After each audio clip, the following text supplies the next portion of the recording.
All right. Looks like we are live. Okay, let's see here. Let's see if the comment section works.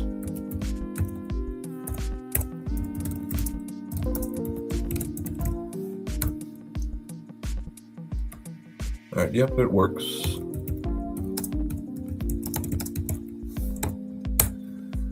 All right, I think we're going to wait just a couple minutes here, see if anybody trickles in.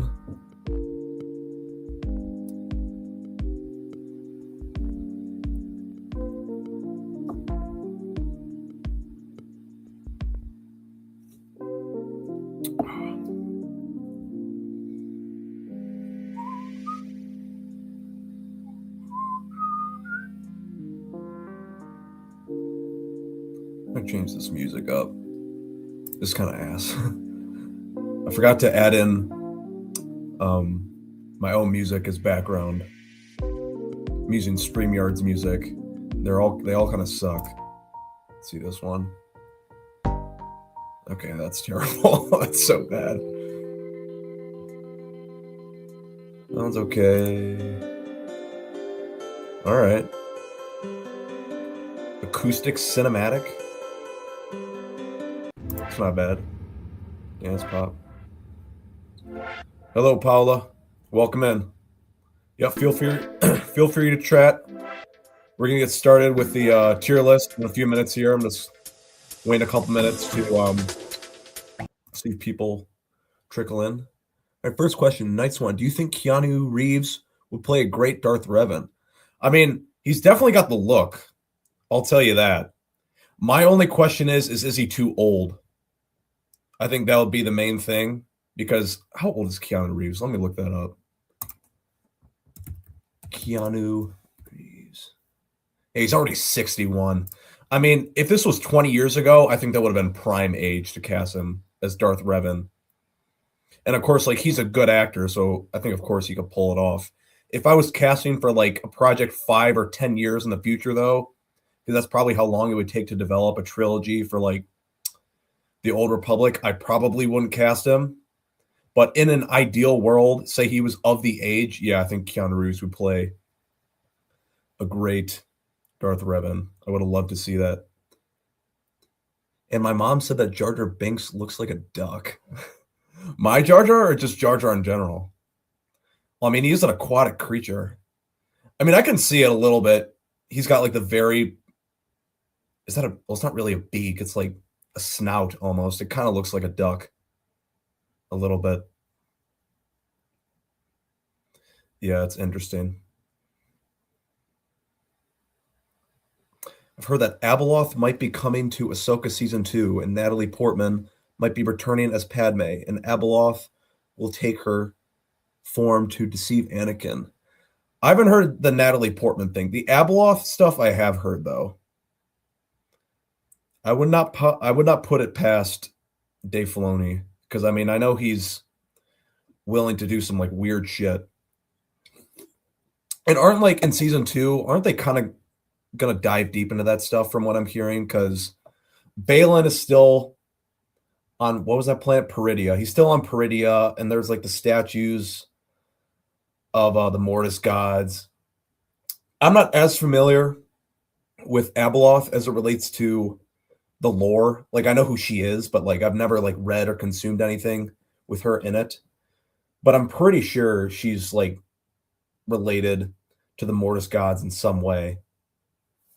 So yeah, I would not be surprised if they bring that in. Not your character, just Jar Jar himself. Yeah, okay. I can see what you're saying about him looking like a duck. Definitely a little bit. I never thought of that, but I mean, now that you say it.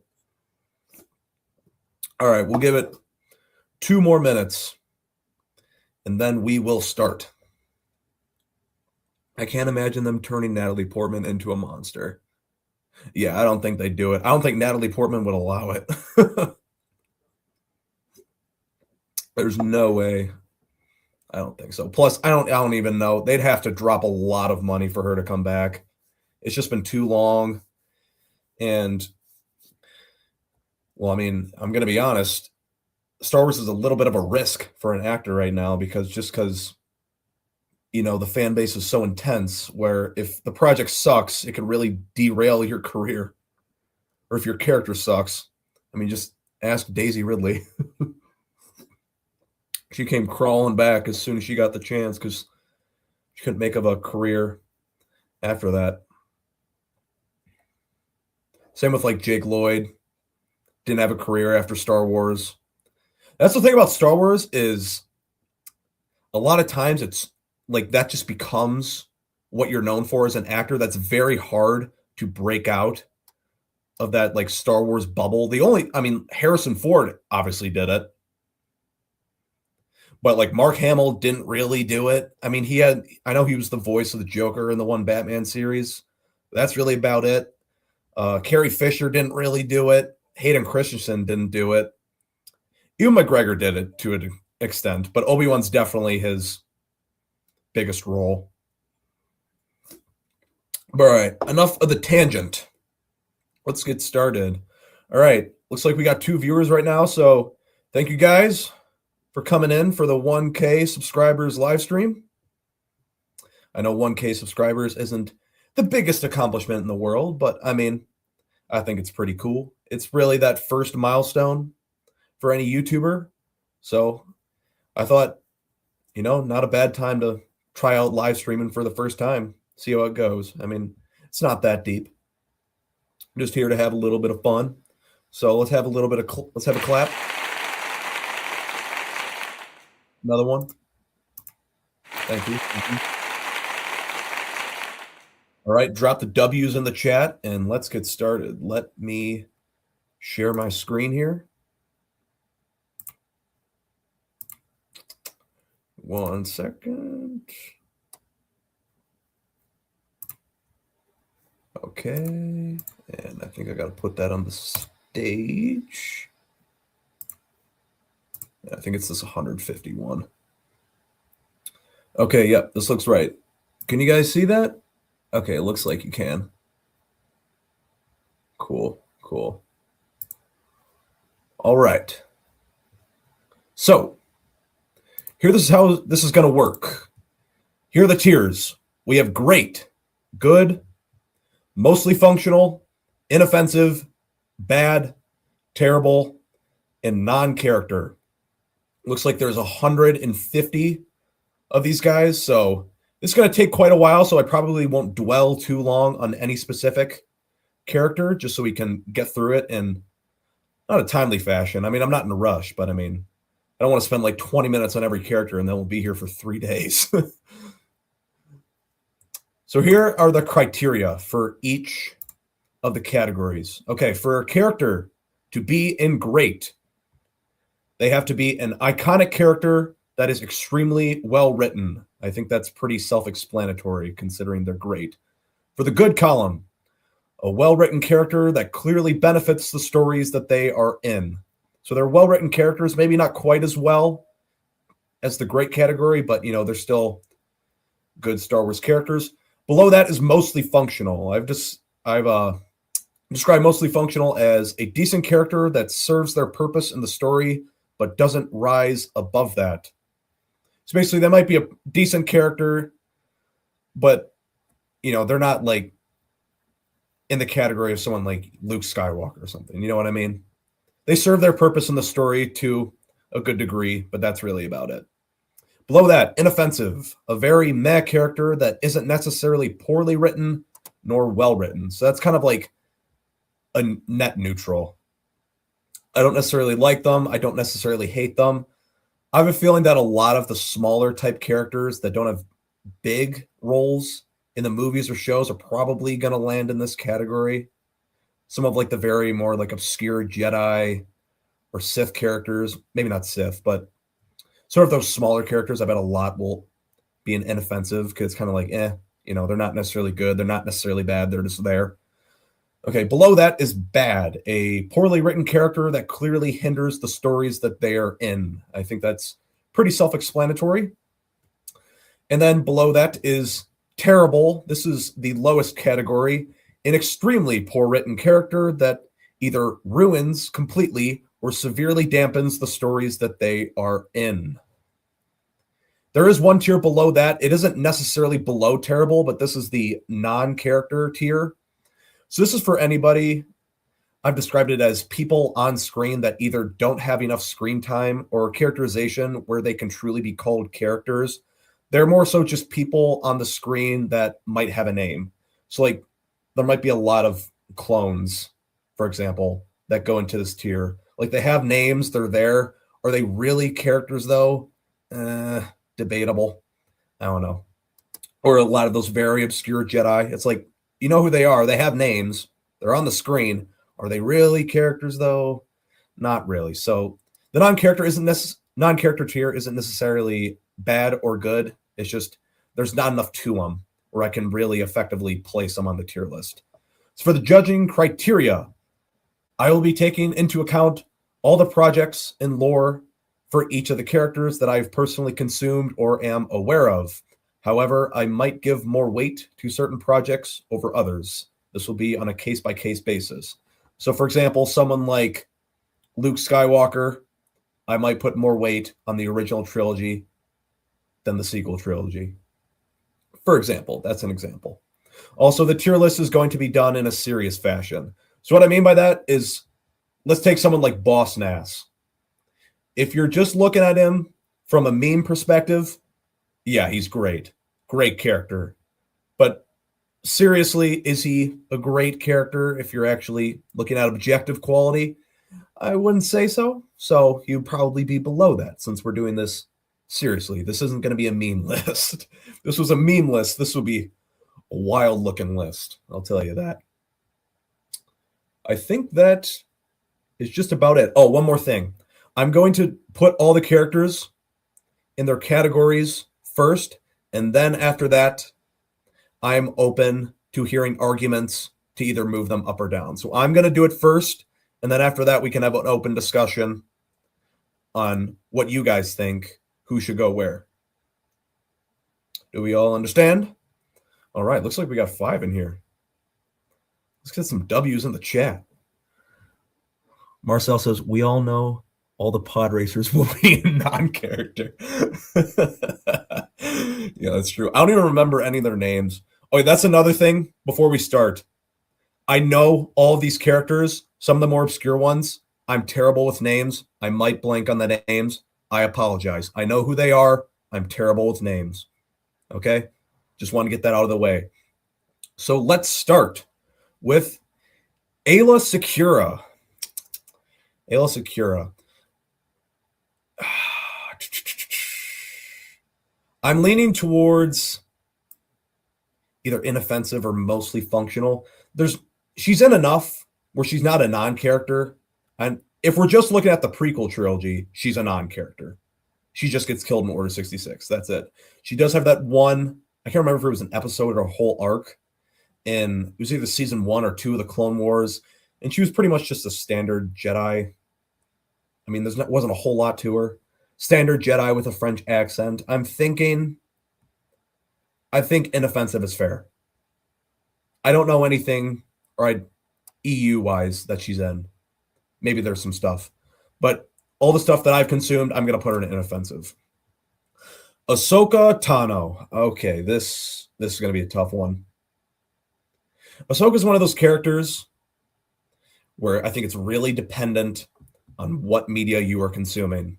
So in Clone Wars movie, and even in like early Clone Wars, I don't think she's that good.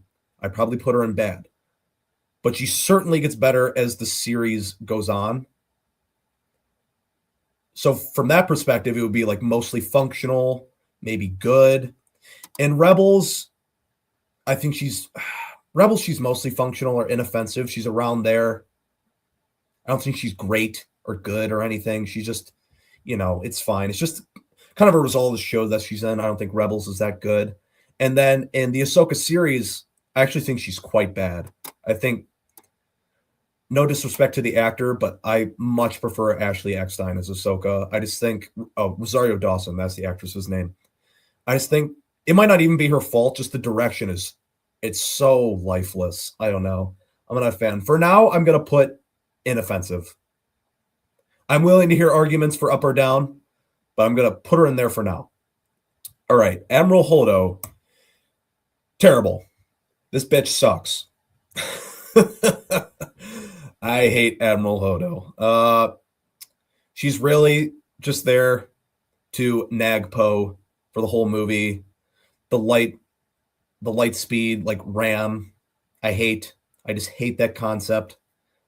Hate that they introduced that into Star Wars, because then it's like, okay, why didn't they just, send a bunch of ships into the Death Star? It just completely fucks with everything. So, yeah, Holdo I do not like. She is not a great character, to say the least. Anakin Skywalker. Anakin's an interesting one. If we're just looking at the prequels, I'm not a prequel hater, but I'm not a prequel lover. If you know what I mean?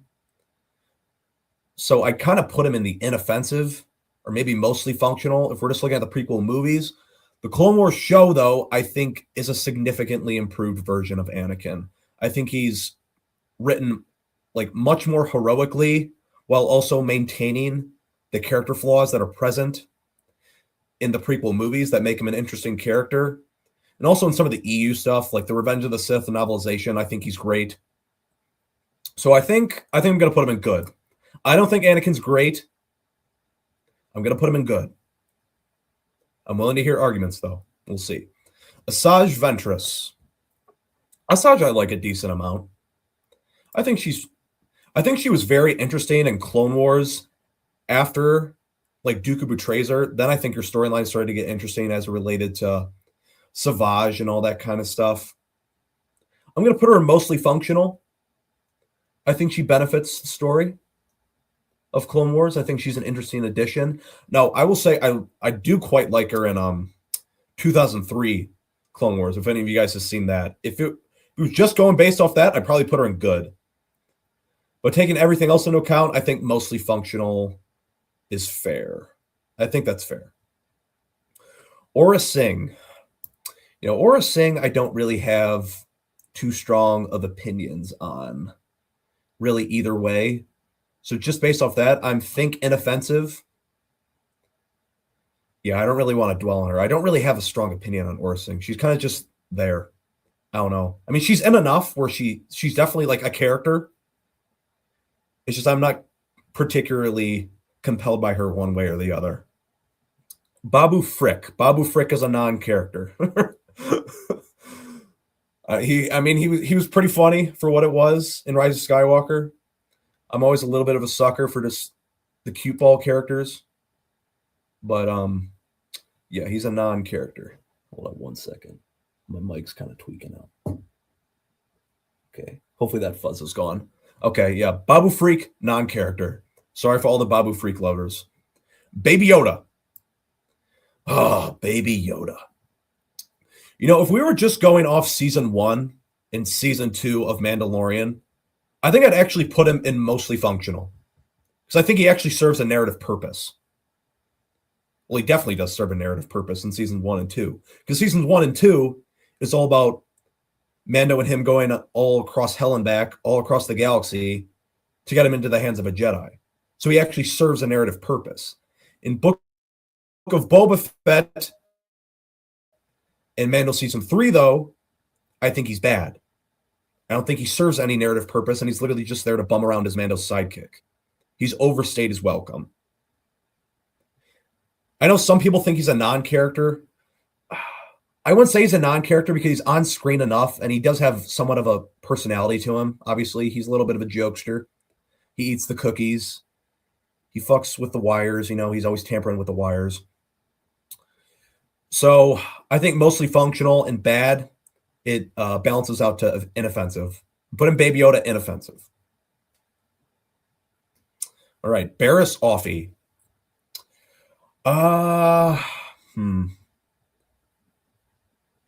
Barriss Offee. I think she was in season 2 of Clone Wars. And that, I think she was mostly functional. She was decent. Season 5 of Clone Wars, that arc where she became a terrorist, I think she's also mostly functional in that. I know some people weren't the biggest fan of that plot point. I was okay with it.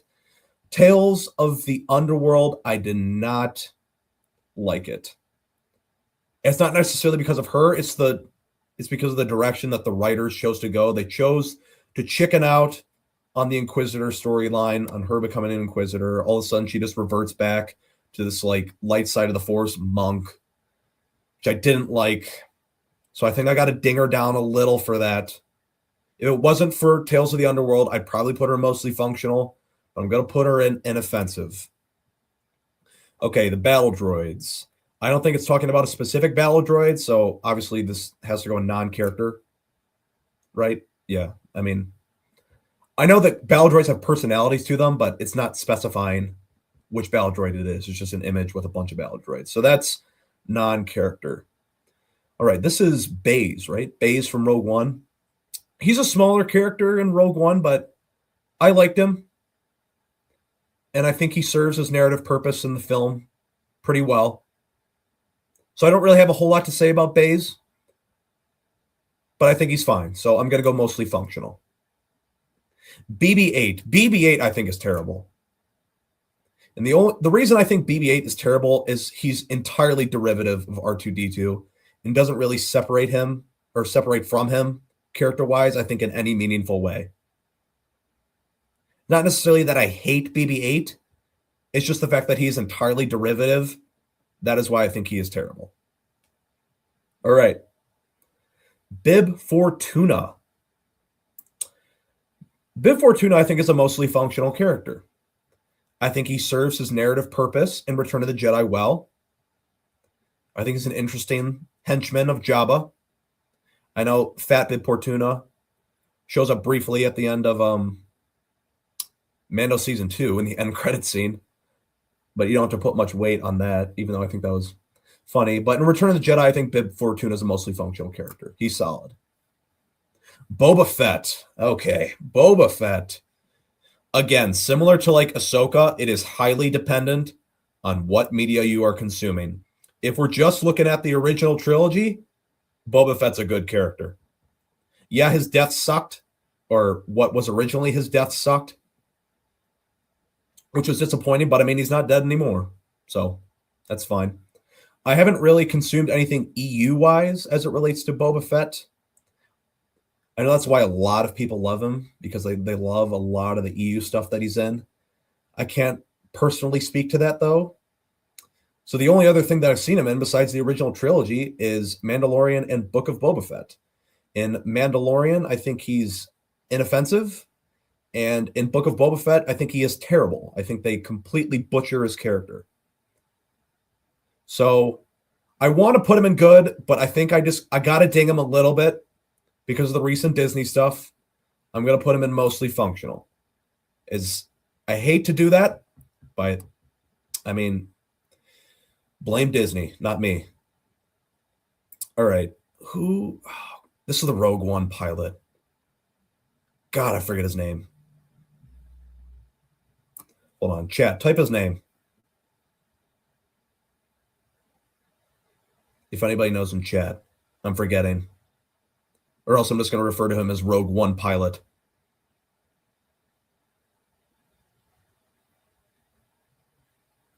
Okay, I'm just going to continue on as Rogue One pilot. Rogue One pilot. I think he's mostly functional. There's not a lot to his character, but he serves his narrative purpose pretty well in Rogue One. So I think he's a mostly functional character in the story. Boss Nass. All right. Now, if we were doing solely for memes, Boss Nass would be great. However, I did specify that we were doing this list seriously. And as a serious ranking, I think Boss Nass is a mostly functional character, or maybe inoffensive. I'm going to go inoffensive. I don't know if he's quite mostly functional because he's a little bit goofy in episode 1.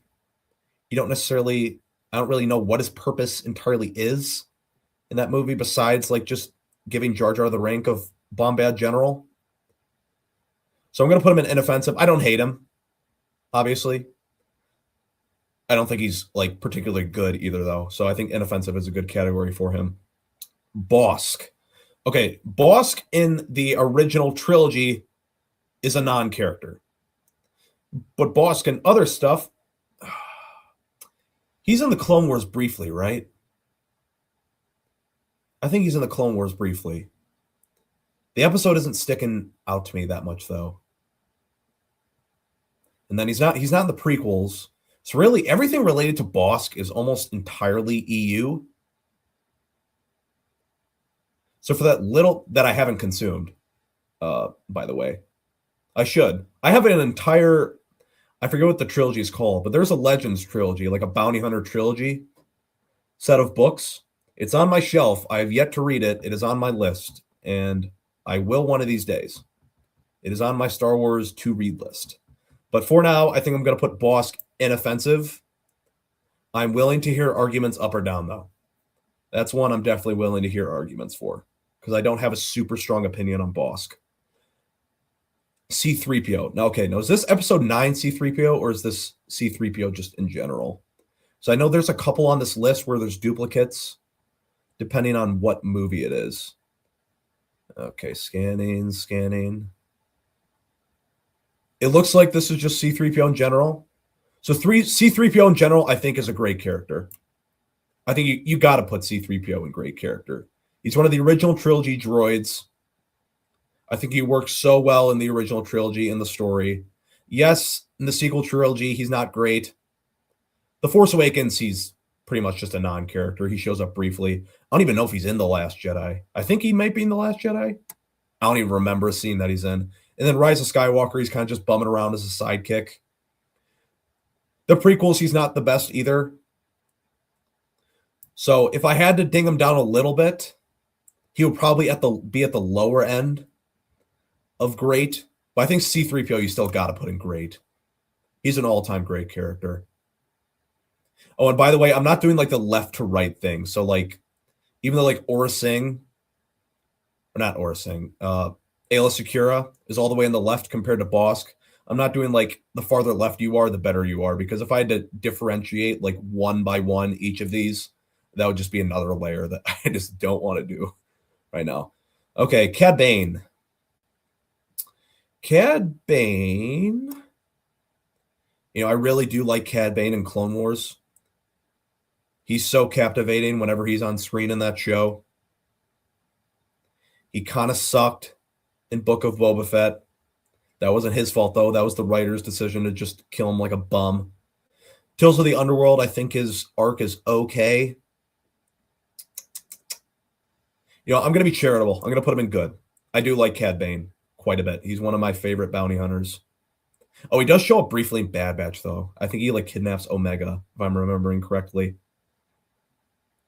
But yeah, I think Cad Bane in good is fine. Captain Phasma. I know a lot of people hate Captain Phasma with a passion, but if I'm being objectively critical, if I'm being honest, I think I'd only put her in bad. Like, she's not a good character, but I don't think she's terrible. Like, she doesn't ruin the movie. Like, when I'm putting people in terrible, that's like the tier where like they significantly degrade the quality of the film. And Captain Phasma is just not in the movie that much. I think someone did the math. She's only in Force Awakens and Last Jedi for like, what, maybe 3 minutes? So I don't think you can put her in terrible. I think bad is fine, because I don't really like when she's on screen. I just don't like her that much. I don't think your characterization is very good. She's really just an archetype more than anything, an annoying archetype, but an archetype. So I think bad is fine. Captain Rex. Captain Rex, I think, is a good character. He by far gets the most screen time out of any of the clones in Clone Wars. He's well characterized throughout the show. I know a lot of the more normie fans who haven't watched any of these stuff outside of the movies, they might not really, well, they might know who Captain Rex is, but they might not really know who he is. But for all us more hardcore fans who have watched all the shows, I think everybody likes Captain Rex. I'm going to put Captain Rex in good. All right, Cara Dune. Cara Dune. I don't know if there's enough to her. or enough quality content to her where I put her in good. I think that's a little overhyped. I think mostly functional, though. I do like the stuff that she's in Mandalorian. So I think she serves her purpose well in the story. I'm going to go mostly functional. All right, Cassian Andor.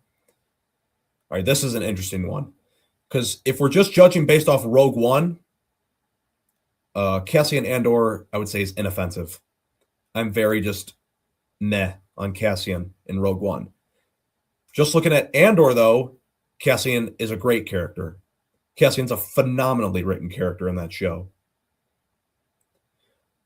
So, where does this balance him out to? I think you got to put Cassian in good. I know in Rogue One he's forgettable, but in Andor's just such a phenomenal show, and he is the title character of that show. So I think you have to put Cassian in good. All right, Emperor Palpatine. Okay, wait. Is this Emperor Palpatine or is this Chancellor Palpatine? Okay, this is Chancellor Palpatine or Prequel Palpatine. Prequel Palpatine, I think, is a great character. It would have been nice if we would have gotten to see more of the behind-the-scenes stuff of his rise to power and the manipulation he was doing behind the scenes. If you guys want to start the EU, if you guys are thinking about getting into the EU, if you haven't already, I highly recommend you read the Darth Plagueis novel. It's pretty much Darth Plagueis and Palpatine, the whole movie. It's a phenomenal book, and it goes into great detail about how Plagueis and Sidious maneuvered their way to the top of power in the galaxy. And it pretty much goes all the way up to the very end of episode 1, which was really cool to see. We don't know a whole lot about his time in between episodes 1 and 2. That would be nice to see in like maybe a book or a series. But episode 2, I think he's good. Episode 3, he's phenomenal. I love Palpatine in episode 3. All right, Chewbacca. Chewbacca, once again, I think you got to put in great. He's an iconic Star Wars character, beloved character, well characterized in the stories that he's in. Sure, some of the stuff that he's in kind of sucks, like the sequels suck. Solo: A Star Wars Story I didn't like very much at all, but those films aren't bad because of him. Let me put it that way. He's a bright spot, or at least like decent in those films. So Chewie goes in great. All right, Chirrut. Chirrut from Rogue One. Chirrut is a very interesting character. I really liked Chirrut because it showed us this, really dived into this different perspective on what a Force user can look like. Like, he doesn't necessarily have the telekinetic abilities of a Jedi, but he can kind of, he's very attuned with the Force.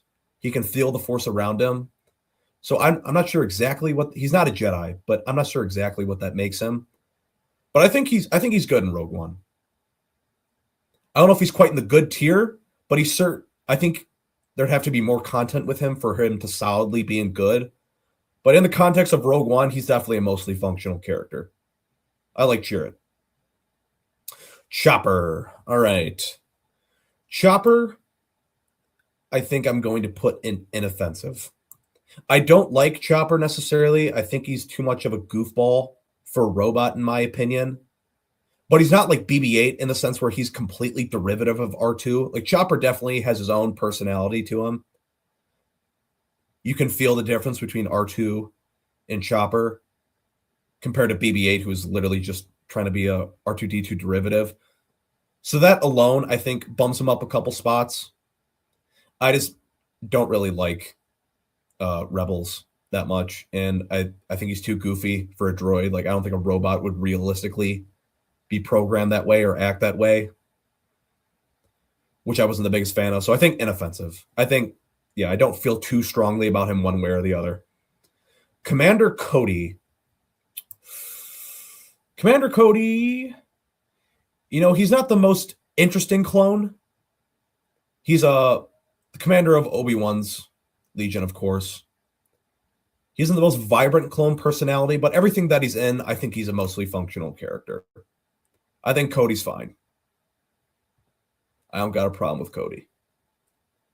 Not that anybody does, but I think he's fine in the stories that he's in. Count Dooku. Oh, geez. Okay. This is going to be a tough one. I think Count Dooku, if we're just looking at the prequels, I think Count Dooku is mostly functional. I wouldn't say he's good because I think everybody agrees that likes the prequels would have wished that Count Dooku had more screen time. Because he's really only in the latter half of Attack of the Clones, the very beginning of Revenge of the Sith, and he's dead. Like, we don't really get to learn a whole lot about him. It's all the expanded universe material where they really get to dive deep into Dooku's character. And all the expanded universe material, I think, is for the most part very good that I like him in. In Clone Wars 2008 TV show, he's a little bit more of a mustache twirler, stereotypical type of villain, which is a little bit different than how is in the prequels, which I kind of prefer the prequel version of Dooku, but still, I think I'm going to put Dooku in good. I could hear arguments for maybe people that think he should be mostly functional, but for now, I'm going to put him in good. Darth Maul. Oh, buddy. All right. Darth Maul. If we're just looking at episode 1, you almost want to put him in non-character because he has so little dialogue. There's so little about him. But if episode 1, I'd probably put him in inoffensive because I don't think he's a cool aesthetic, but that's about it. Or maybe I put him in mostly functional for episode 1 because he serves his purpose in the story well. But everything outside of that, Darth Maul, I love. Darth Maul is my favorite part of the Clone Wars by far. I just love the characterization of this revenge plot of Obi-Wan or Maul's unquenchable thirst for revenge against Obi-Wan, him gaining all this power with the attempt of maybe getting back at Sidious's side. He's trying to prove himself. He's trying to prove to the galaxy that he is the real Sith, which I really enjoyed seeing in Clone Wars. Rebels, I don't like him as much, but he's still one of the better parts of Rebels whenever he's on screen. And I'm trying to think any other expanded universe material. He's briefly in the Darth Plagueis novel, but he's not a focus of the Darth Plagueis novel. You really only see him from time to time in the Plagueis novel whenever Palpatine goes off and visits him, and Palpatine is in the books focused on Palpatine. He's good in the Plagueis novel too. So I think Darth Maul I'm going to put in good as well. Darth Maul is a good character. I wish I could put him in great. We'll see how Maul Shadow Lord turns out. I'm hearing a lot of mixed things from behind the scenes about what it's going to end up being. I'm worried. I am worried for the show, I'm going to be honest. But I'm still excited to see it, even though I'm worried. Darth Vader. Okay, this is an easy great. He is probably the most iconic villain in cinema history. You don't really have to say much more than that. Darth Vader is an all-time great character. Orson Krennic. Okay, Krennic. Rogue One Krennic, I'd probably put mostly functional. Andor Krennic in season 2, every time he is on screen, it is so captivating. Ben Mendelsohn's performance in Andor season 2 is phenomenal. For the little amount of time that he gets, I really think he went all out with Krennic. And just based on that alone, I think I'm bumping him up from mostly functional to good. Krennic is a good character. Oh, geez. Who the hell is this? DJ, that's his name, from Last Jedi. This guy, bad, right? I think we got to put him in bad.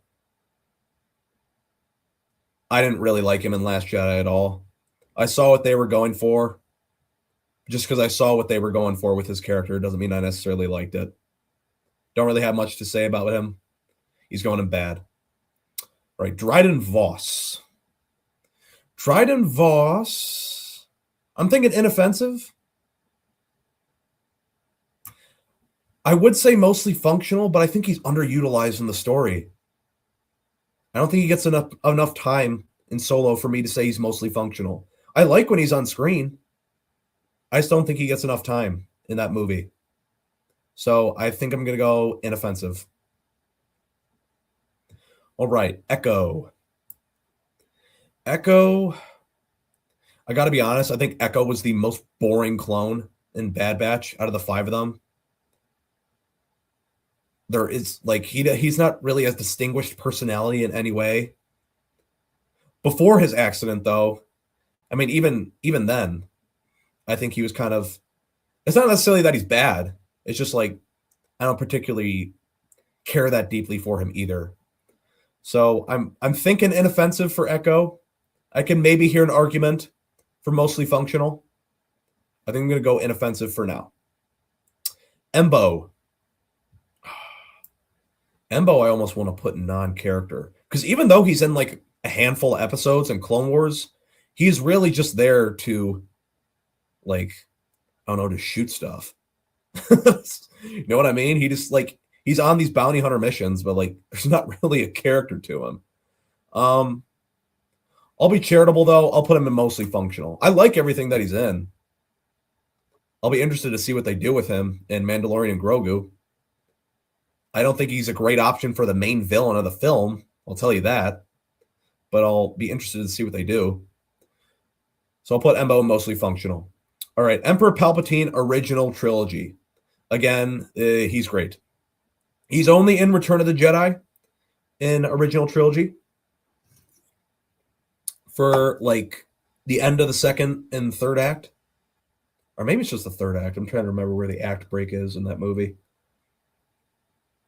I don't know. I'd have to think about it. But he's great when he's on screen in Return of the Jedi. He's like this dark overlord that's like the puppet master with Darth Vader and Luke Skywalker on his strings. It's great stuff. You can't not love Palpatine. Envis Ness. Envis Ness is terrible. I hate Envis Ness. When they revealed that plot twist in Solo with Star Wars Story, that's the moment when I went, okay, this movie's bad. This movie's bad. Envis Ness. Okay, so like the literal terrorists end up being, maybe terrorist isn't the right word, but the hijackers and these scoundrels or smugglers, they're the good guys. They're the foundation of the rebellion. Yeah, miss me with that shit. Even Peel, if it was just the prequel movies, he's a non-character because he's just a figure on the screen. He is in the Citadel arc though in Clone Wars, and I think it was kind of similar for me to Ayla Secura. Like he's fine. He's just like a standard Jedi, you know. There's not really a whole lot to him, but he's fine for what he is. I'm gonna put him in inoffensive. Ezra Bridger. It's either bad or terrible. I'm trying to think. You know what? I'm gonna say terrible. And I think Ezra is terrible because he severely hinders the quality of Rebels. If he was written better, well, actually, you know what? I think it would have been interesting to see Rebels if Ezra wasn't even in the picture at all, and it was just Kanan and Hera. Maybe they ditched Hera, or not ditched Hera. They ditched Sabine. They ditched Ezra. Maybe you could keep Zeb in there. I think a Kanan and Hera, like sort of dynamic, just focusing on those two, maybe three, that could have been interesting. But Ezra, I don't like. I think he even dampens Kanan's character to a degree because he's just having to deal with all this bullshit all the time. Yeah, Ezra, I don't like. Finn. I'm not going to say Finn is terrible because I don't think he severely hurts the quality of the sequel trilogy. I just think he's bad. Finn is one of those examples of a character that had so much potential. They just entirely wasted it. Force Awakens, he was interesting, especially in the first half of Force Awakens, when he's sort of having his awakening moment where he's turning sides. That stuff's all fine.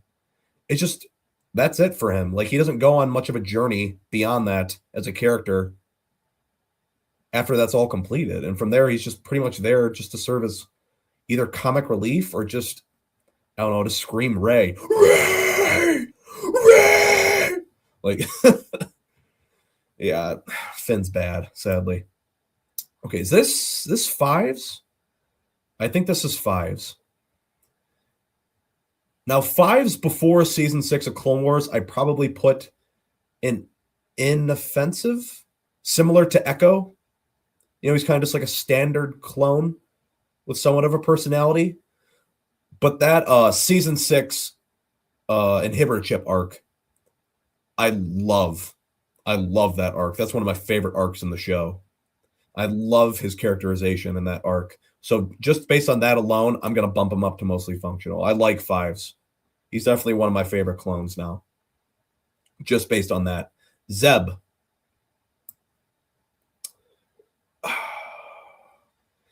You know, Zeb could have put it in bad.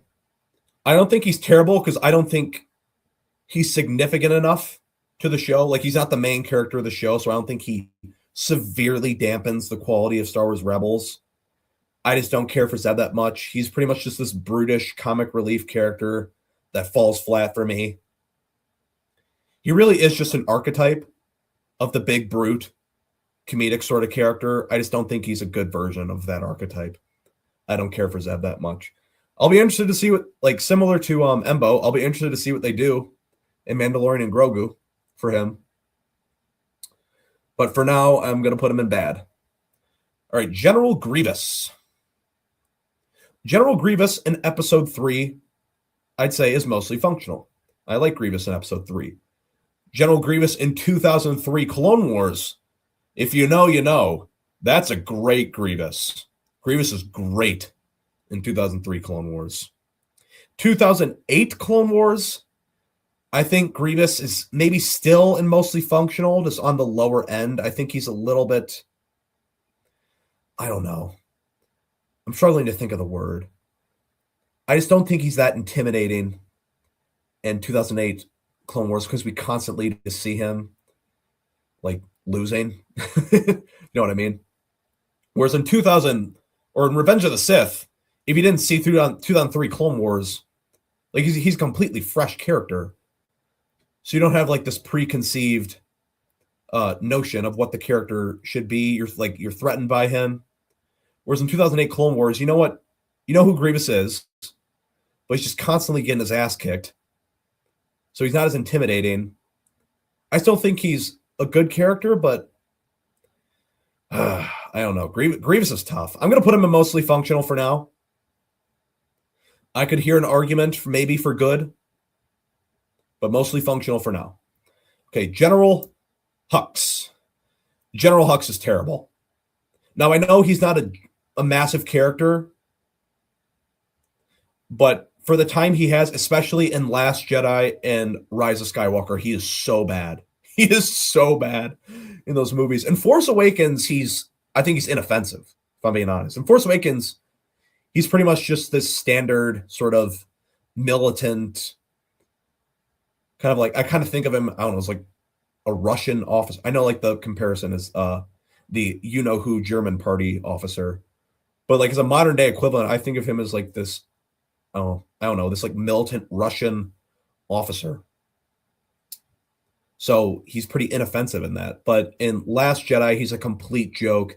In Rise of Skywalker, he's an even more of a joke. I am the spy. What? What do you mean you're the spy? No, you're not. Dumbass. I don't like Hux at all. Okay, General... Who's this guy's name? This is the episode 9 guy. I don't know. Inoffensive, bad. I'm gonna put him in bad just because he's in Rise of Skywalker. That's a terrible movie. I don't know if he's that bad, but I'm gonna put him in bad. Is it General Pride? Is that his name? Chat. Chat, is this General Pride? Let me know.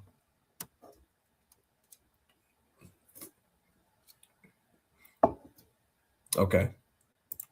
I think it's General Pride. But Gonk, the Gonk droid. Hate to do it, non-character. I know. We all love Gonk, but he's not a character. He's just there for merchandise sales. We love Gonk though, especially in Lego Star Wars: The Complete Saga. We love Gonk. All right, Grand Admiral Thrawn. This is an interesting one. Once again, this is one of those characters where it is highly dependent on the media that you are consuming. Now, I just recently, this past fall, I read the Heir to the Empire trilogy for the first time. He is phenomenal. It is all the hype. He lives up to the hype. He is a great character in that trilogy of books. Even in the canon Thrawn novels, I read the first canon Thrawn trilogy. I haven't read the other ones. I think there's 2 others. The first Thrawn book, I like him a lot. The second 2 are kind of eh. But Thrawn in narrative form is great. In Rebels, I think he's kind of bad.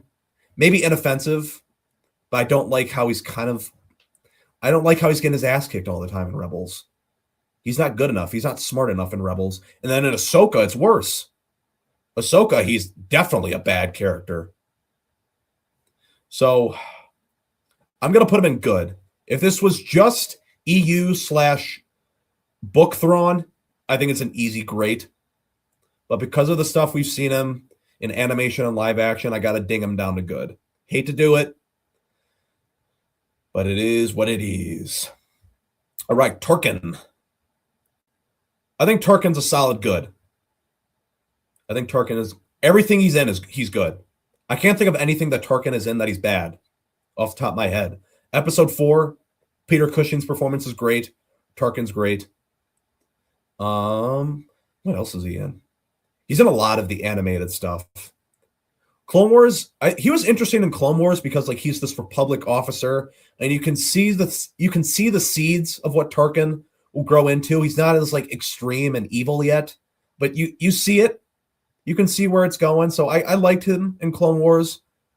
Bad Batch, he's fine. In Bad Batch, Rebels, he's fine. So I think Tarkin's good. Tarkin's a good Imperial character. Greedo's got to go non-character, right? I mean, Greedo's like, for all the hardcore Star Wars fans, like Greedo's like an iconic sort of like, I don't know, what would you even describe it as?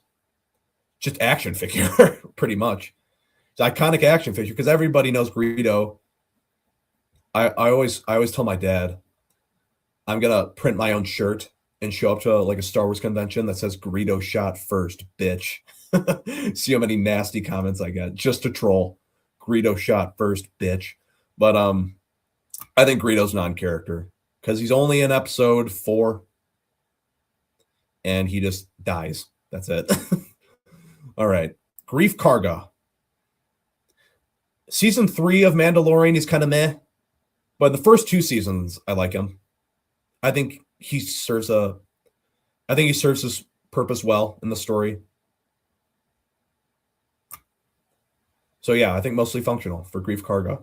Rip Carl Weathers, by the way. I know he died a few years ago, and that's why he's not in the Mandalorian stuff anymore. Very sad. I mostly know him because of Apollo Creed.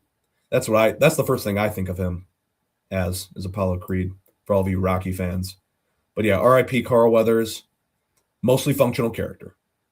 All right, Han Solo, this was an obvious great.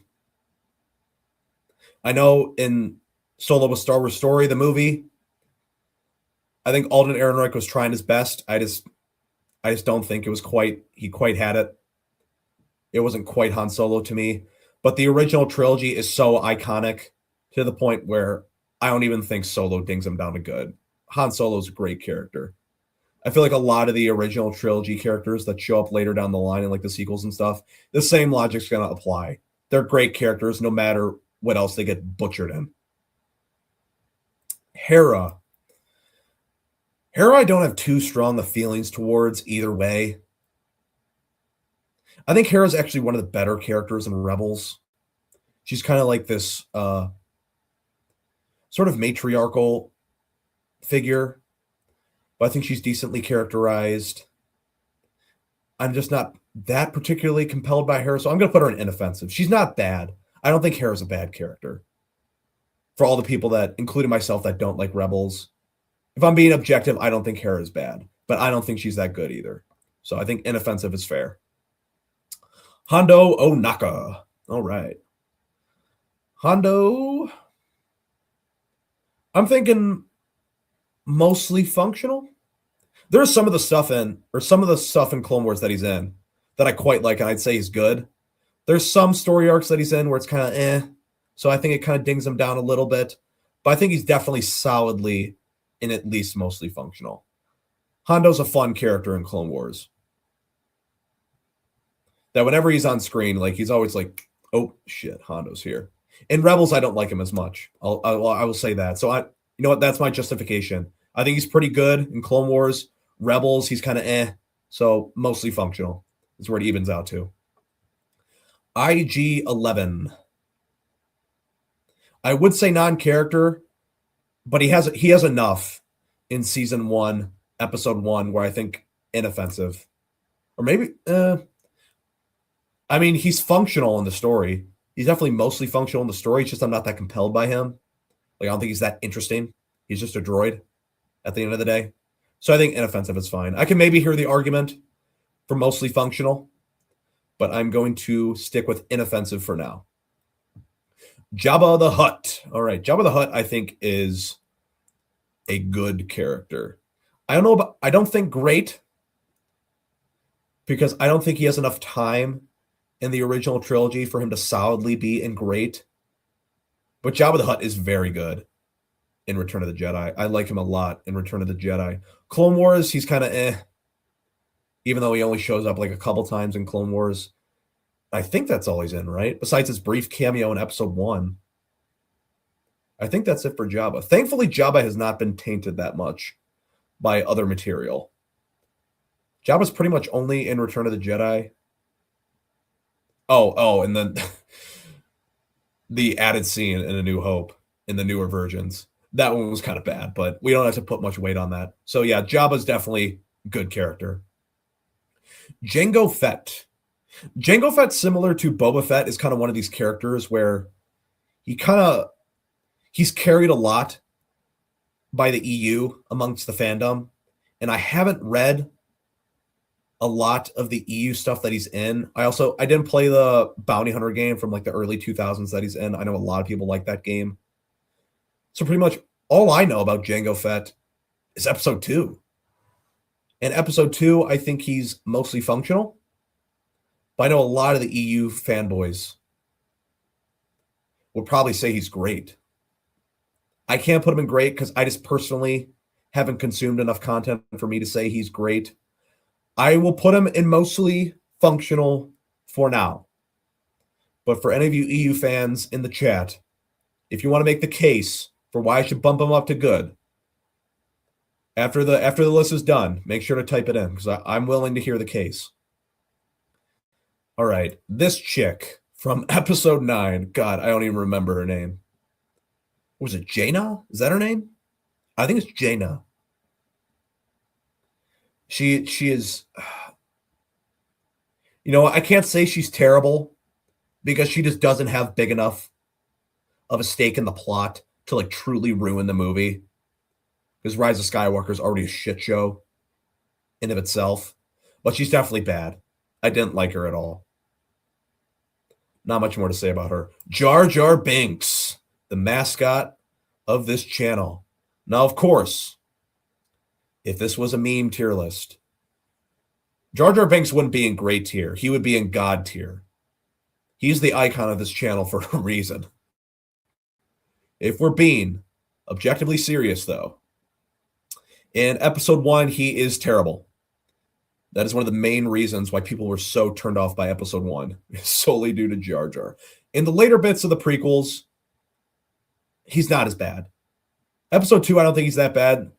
He has a very reduced role. And then episode 3, he only has like a couple shots. I don't even know if he has dialogue in episode 3. I don't think he does. So in episodes 2 and 3, I'd say he's inoffensive. The couple of times he shows up in Clone Wars, though, he's bad. So I'm going to put Jar Jar in bad. I can maybe hear the case for terrible. Jyn Erso. Jyn Erso is just one of those very just type of protagonist where you watch the movie, you aren't super compelled by her, and then kind of just forget that she ever existed. She's really just a vessel to get through the movie. She's not really that interesting of a character. I don't hate her. I don't think she's bad, but I don't think she's particularly good either. It would have been interesting if she got the Andor treatment similar to Cassian. Where's Cassian? Oh yeah, up here in Good, where they were very like inoffensive in Rogue One, but then in a show they were just so well characterized where now they're just one of your favorite Star Wars characters. It would have been interesting to see if Jyn could have gotten that treatment. They still could do something. I doubt they'd ever do a live action like Jyn Erso show, or yeah, something related to that. But I think inoffensive is fair for Jyn Erso. Now K2SO is definitely a good character. He is one of my favorite droids in Star Wars. He's comedic. He's very, very comedic, obviously. That's his main purpose in the story. But you can also take his character seriously. It's not like his whole character is just a joke. That's when comedy starts bleeding into like, okay, this is just dumb. Where the character is comedic, but the writers obviously don't take the character seriously, so it's all just a big joke. Whereas K2SO is a serious. They take the character of K2SO seriously, despite him being a comedic character. I love everything that he's in. He's probably one of the best parts of Rogue One. And even though he's in a couple of episodes of Andor, only in a couple seasons, season 2, episode 11 and 12, for the time that he gets in Andor season 2, he's just as good.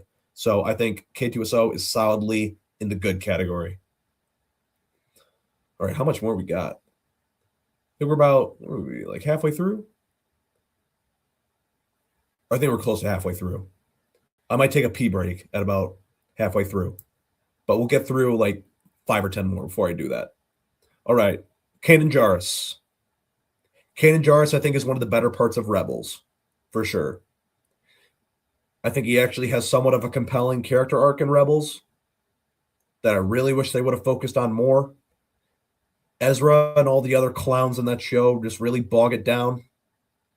But Kanan, just on his own, for what he is, I think he's a mostly functional character. I like Kanan. I think he's fine. Ki-Adi-Mundi.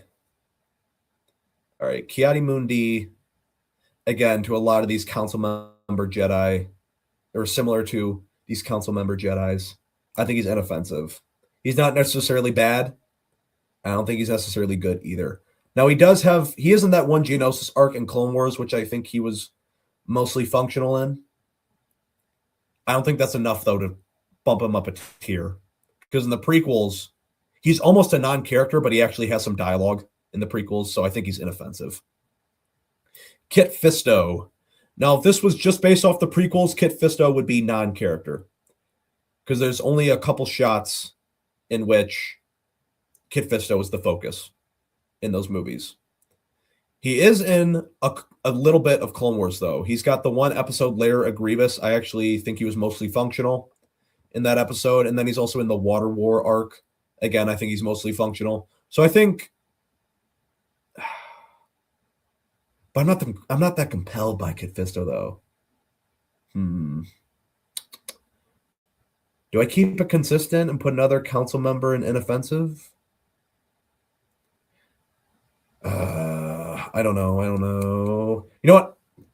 Screw it. I'll put him in mostly functional. I can hear the case for putting him back down in inoffensive. I'm going to put him in mostly functional for now. Queel. I think Queel's pretty decent in Mandalorian Season 1. I think there's not a whole lot to say about Queel, but I like him for what he is. Sad that he died, sad the way he went out. But I think he served his purpose well in Mandalorian Season 1. He was good in the story for the time that he had. So mostly functional for Queel.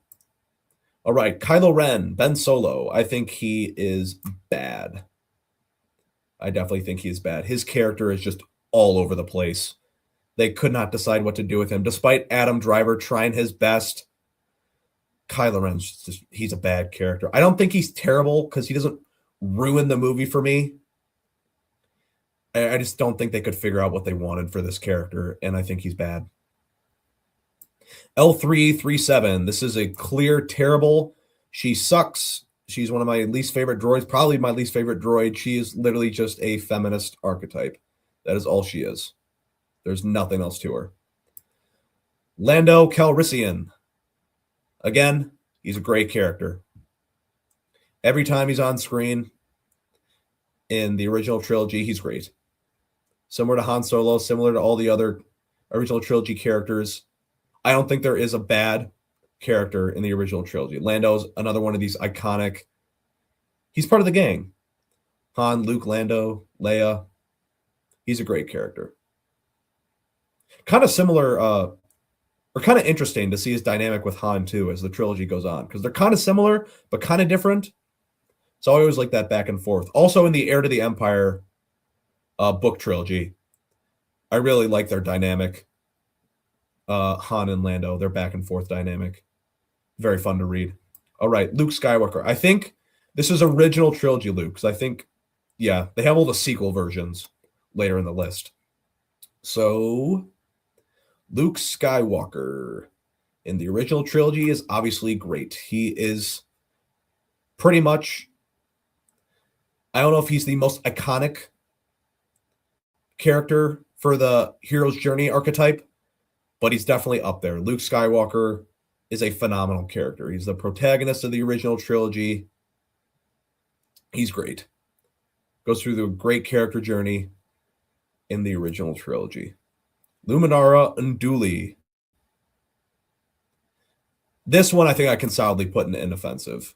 She's similar to these other Council Jedi members. She's not necessarily bad. I don't think she's necessarily good either. She's kind of just You know, she's there. She's fine. Mace Windu. All right, Mace Windu. Mace Windu I think is mostly functional. I like him in the prequels. I don't know if he... Now, the prequels aren't great as movies, especially like episodes 1 and 2. So that's why I don't know if I'd put him in good. He's not that big of a player in episode 1 and 2, if I'm being honest. In episode 3, though, I think he's quite good. But episode 1 and 2, I think he's mostly functional. So I think that if I'm averaging it out, I'm probably going to put him in mostly functional. Mace Windu is a very compelling character, though. I would like to get more content about him.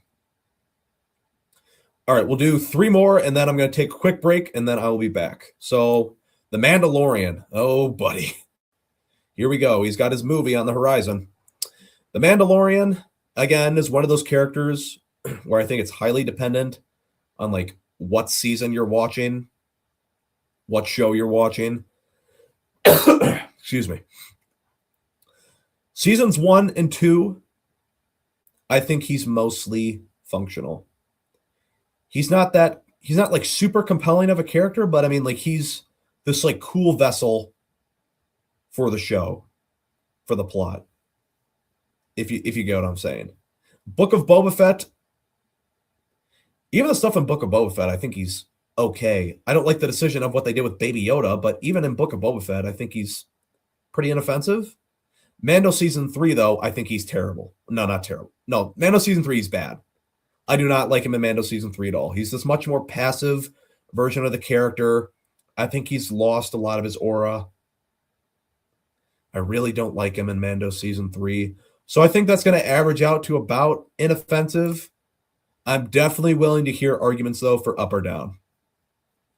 That's one where I'm not super confident on my placement in inoffensive. I'm going to put him in inoffensive for now. But if you got a compelling argument, I'll be excited to hear it. All right, Maz Kanata. You know, even though I don't really care for Maz Kanata, if I'm being objective, I think she's pretty inoffensive. She's really only in The Force Awakens. I know she's got that brief cameo scene in Last Jedi, but that's really just a big nothing, which is kind of like, oh, you gotta go on the side mission. This is where you go. And then Episode 9, I think she's got a couple shots. In Force Awakens, she's an not interesting, but I mean, she's kind of just there. I don't really have too strong of feelings on Maz Kanata. I don't think she hurts nor hinders the story. I think she's inoffensive. All right. Mother Talzin. Mother Talzin's a weird one. Now, Talzin, I don't like. I've never been the biggest fan of the Night Sister magic lore. I don't know why they're like introducing alternate cosmic forces in a universe where there's already like the established cosmic force. Like, I don't even know what the Night Sister magic is. Like, is it the Force? Is it magic? Is it something else? I've never really liked that aspect of the Night Sisters. But Mother Talzin as a character, I think she's inoffensive. I think she's fine for the time that she has in Clone Wars. I actually do kind of like some of her interactions with Savage, her brief bits with Maul. Even when Obi-Wan and Anakin show up on Dathomir for that brief bit, it was kind of interesting to see their back and forth. But overall, I think inoffensive. All right, how many viewers we got? Okay, we got 8 viewers. All right, I'm going to take a quick pee break. I'll be back in about 2 minutes. I will put on some music, so stay tuned.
All right, I'm back.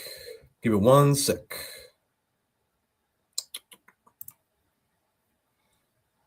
All right, if you guys haven't already, please do me a favor, leave a like and subscribe. It would be much appreciated.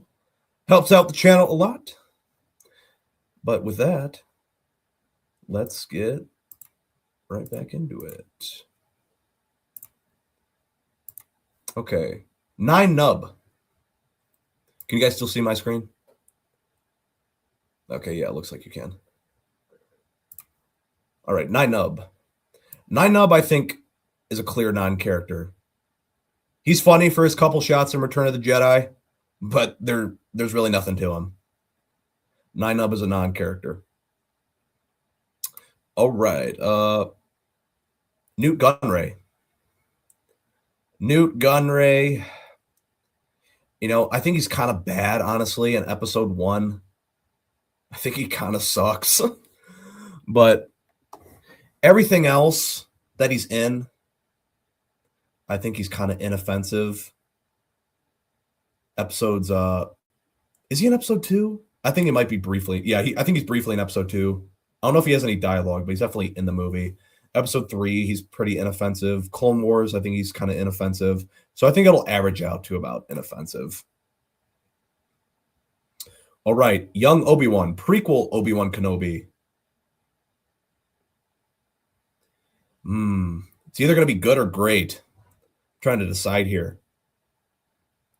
He's definitely better than Anakin in the prequels.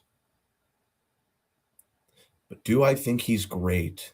Is he in the same tier as like Luke Skywalker, Han Solo? You know what? I honestly think he would be. But I'm going to ding him down to good because the Obi-Wan Kenobi show fucking sucks. And I would honestly say that's closer to young Obi-Wan Kenobi than old Ben Kenobi. I hate that show so much. That's honestly I know a lot of people hate the Acolyte the most. I think Obi-Wan Kenobi is my least favorite. I think it's my least favorite because I just hate the damage that it does to Episode 4. Because Episode 4 is my favorite Star Wars movie, it really dampens A New Hope. And I don't like that. So I'm going to put him in good. I can hear the argument for great. Maybe you convince me to just forget that Obi-Wan Kenobi never happened. But I'm going to put Obi-Wan in good. Old Ben Kenobi, Episode 4 Obi-Wan. Honestly, I think he's great. I don't see a reason why he isn't. I think he's very compelling in that movie for the time that he has. He's the catalyst, the beginning, mentor in Luke's journey. And he shows up sporadically throughout Empire and Return of the Jedi, and he's great in those scenes too. I think old Ben Kenobi is great. I don't see a reason why not. Old Han Solo. Force Awakens Han Solo is terrible. And I hate sequel trilogy Han Solo because they completely... It's not necessarily that Harrison Ford's acting is bad. That's not the issue. It's the fact that the direction that they took his character, he had all this growth in the original trilogy, from the smuggler to the sort of morally confused to eventually rebel general against the Empire with a family. And then if you read his characterization in the Heir to the Empire trilogy, which is basically like a lot of people consider it the real sequel trilogy. He's great in that trilogy. It's like a natural progression, like a next step of what he would have been like after Return of the Jedi. But in Force Awakens, they just completely reverted him to like this jaded smuggler, like similar to what he is in Episode 4. And I don't buy it at all. I don't believe that he just abandoned his family and his wife, just bum around with Chewbacca being a loser. I do not like that at all. All right. Episode 9 Lando. Honestly, Episode 9 Lando I think is inoffensive. He's not bad, but he's not good either. They really just put him in Episode 9 just to key jangle. He's got like that one scene with what was it, Rey? He's got like Rey in the gang, and then he shows up for the end battle with everybody else. But he doesn't have much to do in that movie. So I think he's pretty inoffensive. Episode 8, Luke Skywalker.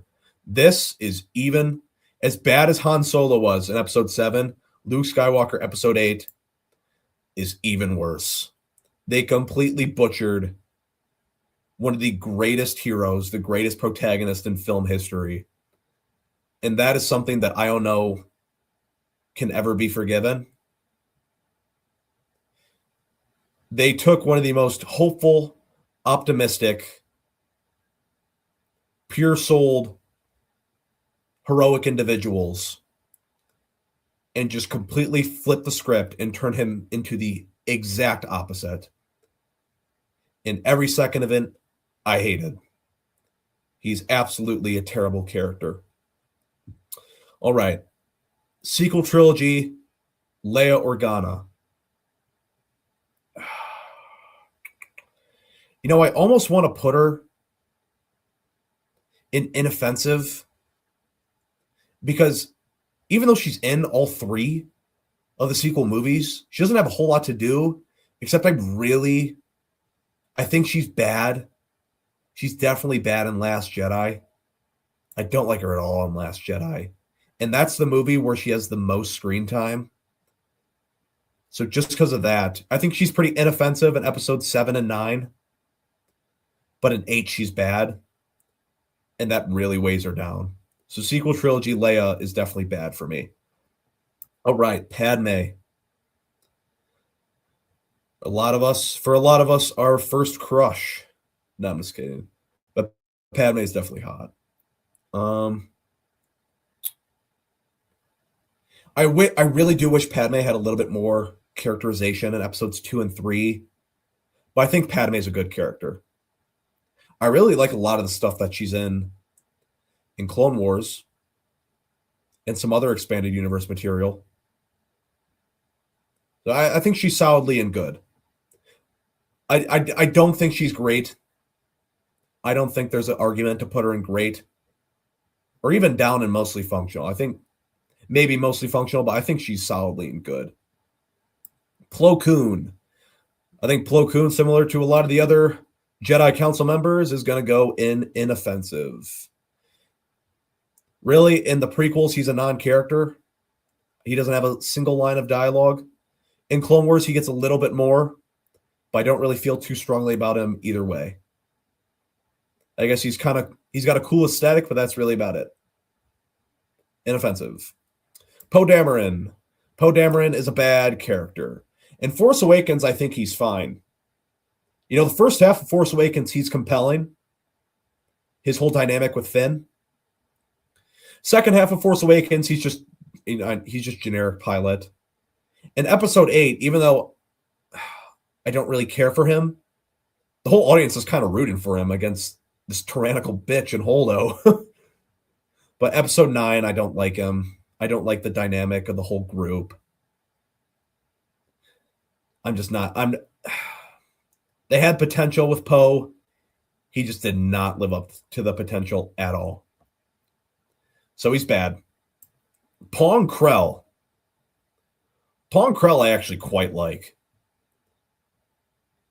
I know his motivations are a little black and white, but he's in one of the best. He's the villain, or what's revealed to be the villain, of one of the best arcs in Clone Wars, in my opinion. I really like how he's characterized in that arc, even though it definitely is a little black and white. At least it's revealed to be black and white, because we learned that he just wants to be a Sith. But it is very interesting to see like this Jedi general who doesn't really care about the clones like we'd expect, because we see other Jedi are very not attached to the clones, but they value life a lot more than this guy. This guy really only cares about completing the mission. So he's like, all right, if 10,000 clones got to die, I mean, go ahead, boys. Like, go die now. We got to win the battle. That's really his philosophy. Of course, it's all revealed at the end that he's on the dark side, but I do like Pong Krell quite a bit. All right. Original trilogy, Leia Organa. Definitely great. She is probably the best female character in the franchise. I don't really know if there's much debating that, because there isn't a whole lot of like notable female characters in the franchise, and I don't really think any of them are anywhere close to Leia in the original trilogy. Leia's great. Characterization is great. Her dynamic with Han and Luke is great. Yeah, I don't really think I got to explain myself that much with Leia being in great. All right. Is this Kira or Kiri? This is the love interest in Solo. I think it's Kira, right? Yeah, it's Kira. I think she's inoffensive. I don't feel... It was a little interesting to see how, like, you know, she's kind of got this... She's morally conflicted with her love for Han or her loyalty to Crimson Dawn that ended up, like, saving her life. They didn't go too deep into it, which I would have liked to have seen more, because it's revealed at the very end where her true loyalties lie. Because throughout the film, she's just being weird to Han, and we don't really understand why. She's kind of just like, I can't tell you, you know. So I wish that was maybe revealed a little early on, and earlier on at least, maybe like later in the second act, so we could have gotten to see the fallout between Kiri and Han. Instead, she just leaves on a ship, and they never speak to each other again. But I think she's okay in the story. I think she's inoffensive. Qui-Gon Jinn. Qui-Gon Jinn I like quite a bit. Qui-Gon Jinn I think is definitely good. He's by far, I think, the best character in Episode 1. For a lot of people, he's their favorite Jedi, at least prequel Jedi, because he's really the one that a lot of people think the Jedi should have based or updated their Jedi code to resemble, his sort of philosophy. He's not necessarily like looser, maybe a little bit looser with the Jedi standards, but like he kind of has different morals, if you know what I mean. All right. R2-D2. Solidly and great. I think he's even better than 3PO in the original trilogy. Even though he doesn't speak, R2-D2 is one of the greatest characters in Star Wars. Again, for like a lot of these original trilogy characters, I don't think I have to explain myself too much why they are great. R2-D2 is a great droid. He was there from the beginning. It's always very fun when he's on screen. His back and forth between him and Luke, I think, is very good, especially in Empire Strikes Back. R2-D2 is a great character. All right, the Rancor. Rancor, I think, is clearly a non-character. He's not a character. He is a meatball monster that was trying to eat people. All right, Rey. Rey is terrible. I know it's been said into oblivion, but all she is just a Mary Sue, and she sucks. She is the worst part. Actually, no, I wouldn't say she's the worst part because I hate Luke and Han so much for what they did to them. But out of the new characters, she's by far the worst. She's a completely unlikable, unrelatable protagonist. Terribly written in every way. Rey sucks. Okay, this dude. Oh, what is this dude's name? He's the monkey guy from Solo. He's got a brief. I can't remember his name. I'm sorry, guys. He's only in the movie for a little bit, but I actually quite liked him when he was in there. And he served his purpose well in the story. I think I'm going to go mostly functional. Monkey guy is mostly functional. I'm willing to hear an argument up or down. Probably not up, maybe down. But monkey guy is mostly functional for me. Rose Tico. Potato sack. You are going in terrible. Rose Tico sucks. She very much hinders the quality of Last Jedi. She's not, honestly, in Rise of Skywalker, I'd probably just say she's bad or maybe inoffensive because they drastically reduced her role for Rise of Skywalker. But in Last Jedi, she is so bad. So bad. Sabine Wren. All right, once again, we have another terrible character. I do not like Sabine at all. You thought Rey was a Mary Sue? Sabine's worse. At least the thing about Sabine is at least she's got like some character flaws to her. But like Sabine, she's the 16-year-old Mandalorian princess that can build or fix anything. Now she's force sensitive. Everybody likes her. Everybody loves her. She's not a compelling character. And she's kind of annoying, honestly, especially in Rebels. She's not that annoying in Ahsoka, the show. But Rebels, Rebels, she's bad, dude. She's terrible in Rebels. Just in the Ahsoka series, she's probably just bad. But there's 4 seasons of Rebels, so I think that averages out to terrible for Sabine. All right, Salacious Crumb. Salacious Crumb is non-character. Great for the memes. Non-character, though. All right, Duchess Satine. Duchess Satine, whenever she's not with Obi-Wan, I think is inoffensive. It's kind of like very meh, very forgettable. But her dynamic with Obi-Wan, I think just because of the fact of how it deepens Obi-Wan as a character, really makes me appreciate her more.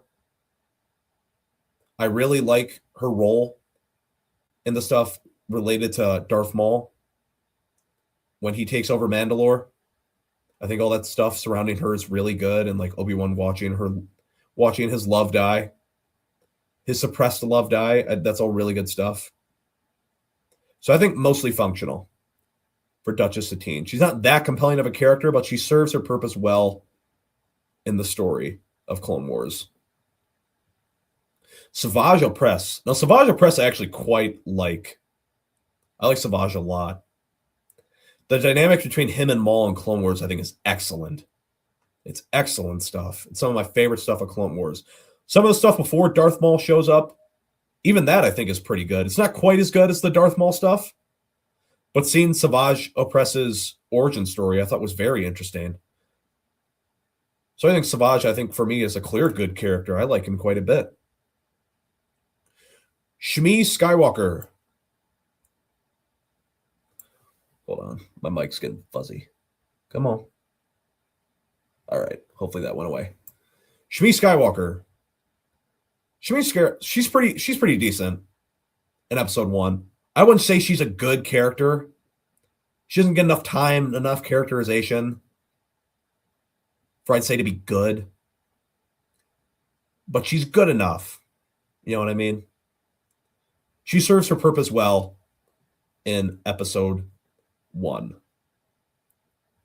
The Virgin Mary stuff was a little weird with her and Darth Plagueis, or what's revealed to be Darth Plagueis in the Darth Plagueis novel. But I think she's mostly functional in episode 1. Snoke is terrible. The botched Palpatine clones or whatever the fuck it is. Snoke is so bad. In episode 7, I think he's inoffensive because he's more of just they're just teasing him in episode 7. But in episode 8, I mean, he's definitely threatening. They just don't do anything with him. Rey shows up and just kills him. That's it. Feels like a total waste. And then when you find out that he's just a Palpatine clone, or Palpatine made him, or whatever explanation they gave, it just completely kills the character for me. So Snoke is terrible.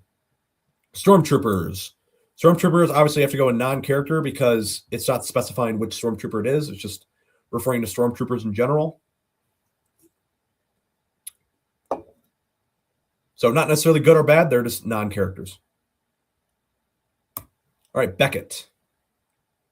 Beckett, I think, is... Oh, I don't know. I have to rewatch Solo. I haven't watched it in a couple of years. I'm teetering between inoffensive and mostly functional for Beckett. I do like his dynamic between him and Han in the movie. Woody Harrelson gives a good performance. You know what? I can hear an argument for inoffensive, but I'm going to put him in mostly functional for now. I think he's definitely one of the better parts of that film. Vel. I think her name is Vel. This is Beckett's love interest. She dies early on. She's fine. She's not necessarily good or bad. She's inoffensive. I don't really have too much to say about her. The Wampa. Wampa, again, has got to go in non-character. He's a cool monster, but he's not a character. Watto. All right, Watto.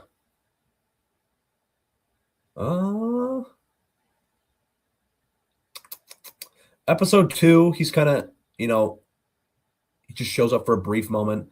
Episode 1, even though I don't like the character, like in the movie, like I'm not rooting for him, obviously, I think he actually is mostly functional in the story. I'm fine with Watto. Maybe he's a little too goofy for my liking, but I think Watto's fine. Wicket the Ewok. All right, this is going to be a divisive one.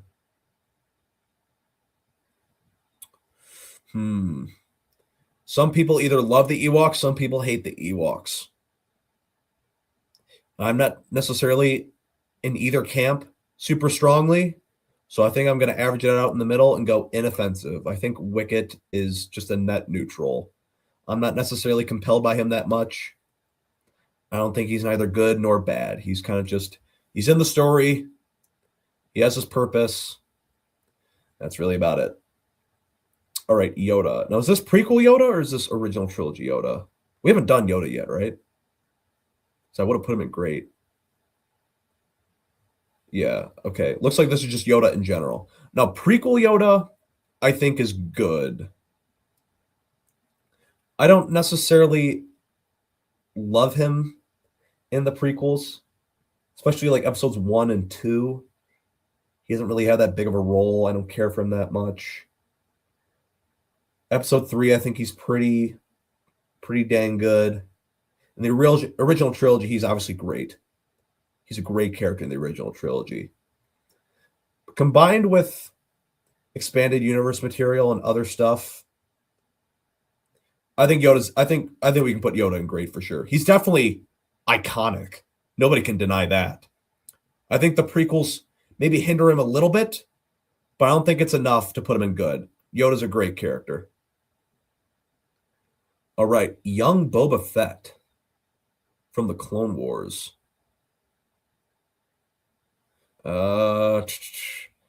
God, I really don't remember his story arcs that well from when he was in it. I'll put him in inoffensive. If anybody's watched that arc or arcs episodes of the Clone Wars where he's in recently and feels super strongly about him one way or the other, I'll hear the argument for up or down, but I don't really have much of a feeling towards him. Inoffensive. All right. Alden Ehrenreich Han Solo. I don't think he's bad. I don't think he's bad. It's just I don't think they quite nailed Han Solo. Because nobody can live up to what Harrison Ford created. That's just such a daunting task. I think Alden Ehrenreich did fine for the amount of pressure that was on him. I don't think he was that good, though, but I don't think he was bad. He was fine. He definitely had some charisma on screen. It's just I wasn't super convinced. Not super convinced. I wasn't fully convinced that this was Han, which I know he was under the microscope the whole time. Like people were judging him every line. Does this sound like Han? Does this feel like Han? Which obviously is just such a hard job. And I think he did okay. Not great, though. So I'm going to put him at inoffensive. It's kind of the same thing for Lando in Solo: A Star Wars Story. I'm trying to remember the actor's name. Childish Gambino. But I'm forgetting his real name. Donald Glover. Donald Glover, that's his name. Same thing, inoffensive. They kind of had this weird... You know what? I might put him in bad. The only reason is because he's similar to Han in the sense where I think the actor did a pretty good job of trying to recapture the original trilogy performance. It wasn't quite on the nose, wasn't quite there, but it was decent. But I really did not like the sexual dynamic between him and L3. That was really weird. I did not like that at all. So because of that, he's going in bad. All right, Hut Lady from Clone Wars. God, what's this chick's name? I don't know. Chat, do we know?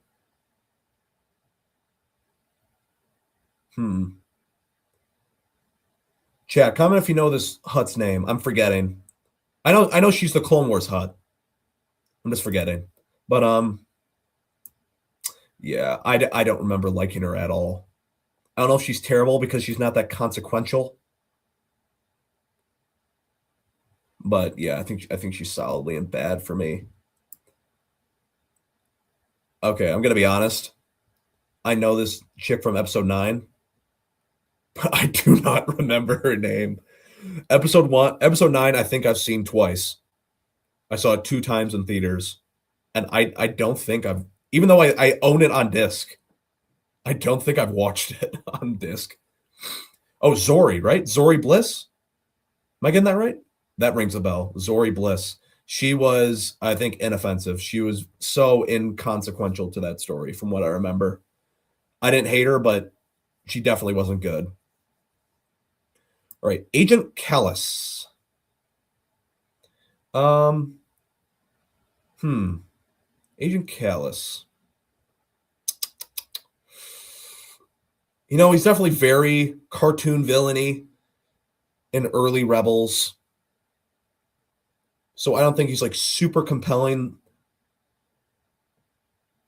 It's kind of interesting when he switches sides, when he's on the Rebels.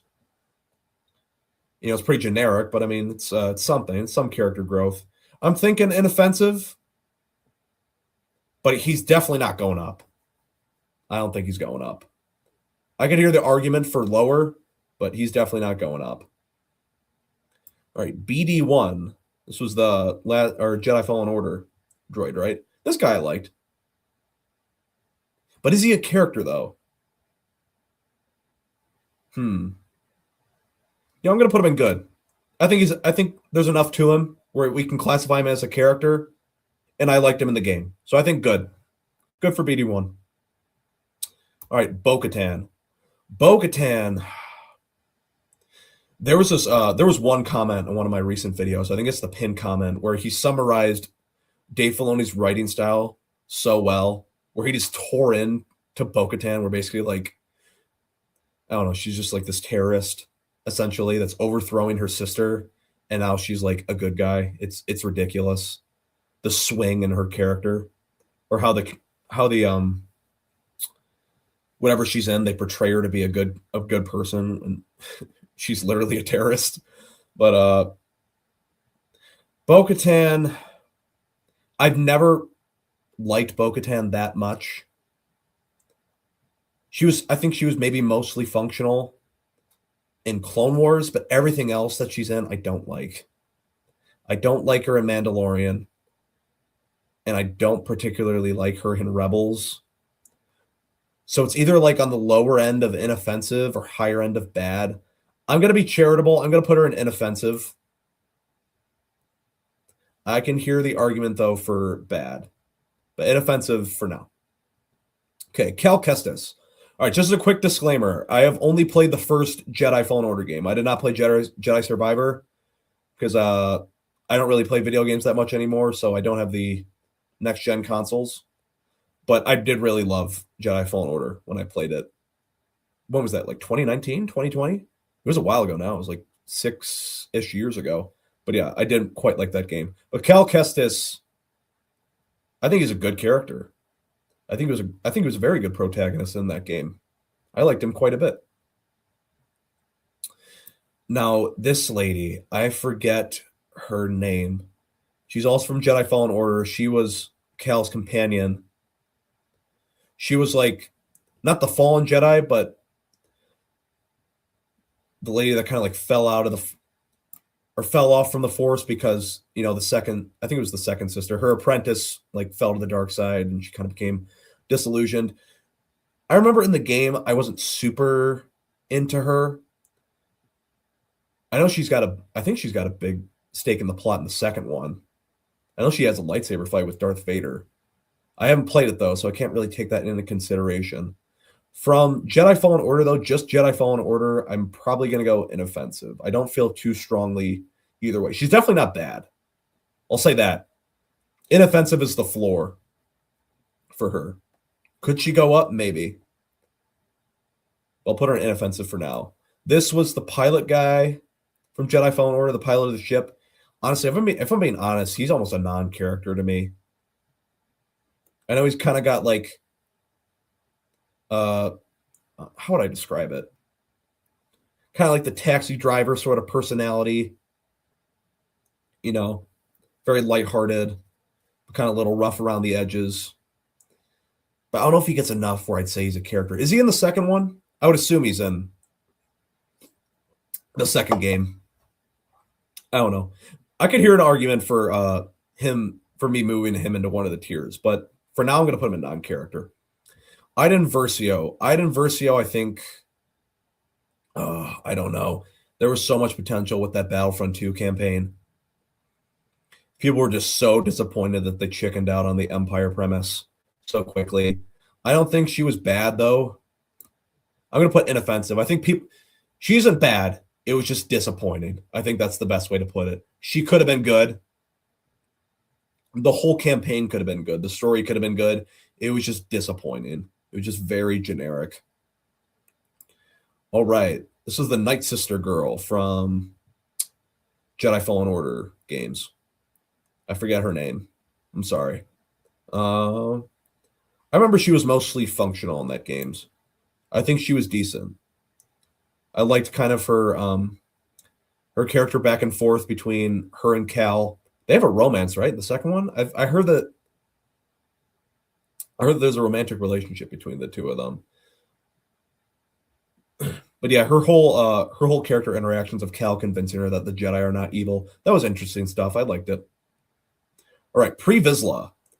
Pre Vizsla, I don't know if I'd put him in good, but definitely mostly functional. I think he's solid in Clone Wars, especially in the Darth Maul arc. Pre-Darth Maul arc, he's kind of, I wouldn't say he's quite as compelling, but I really thought he was good in the Darth Maul arc. But considering the stuff that came prior, I'd probably classify it as mostly functional. So averaging it out, I'm going to say mostly functional because I don't think he's in the same tier as like Qui-Gon or like Padme or K2SO. I think mostly functional is fine for him. All right, Martez sister. I don't remember each of their names. I just know that they're Martez sisters. Terrible. It was probably my least favorite arc of Clone Wars, the Martez sisters arc. So they're going to both go in terrible. I don't know where the other one is, but she's probably coming. Saw Gerrera. Saw Gerrera is a weird character, but I like him. Very, very odd, but very compelling, I will say. And now he actually made his first appearance in Clone Wars. For people that didn't know, it was a young version of the character, kind of very different, probably just because like he hadn't been through a lot yet, so he wasn't super like messed up and crazy in the head. But I like him in Rogue One for that brief bit. He's very interesting in Andor, and even Rebels. I think he's decent. He's kind of the same.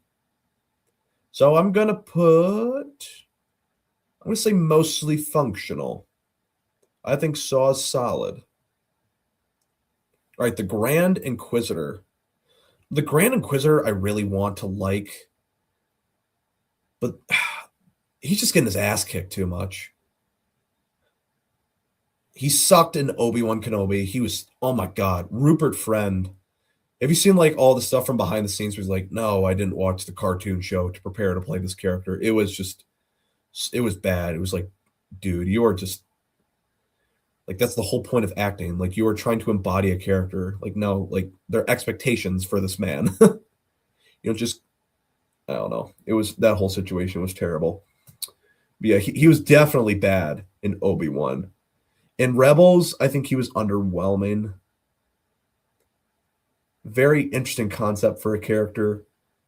I'm going to say inoffensive for the Grand Inquisitor. Because I can't really think of anything that he's in where I think himself or the story is very good.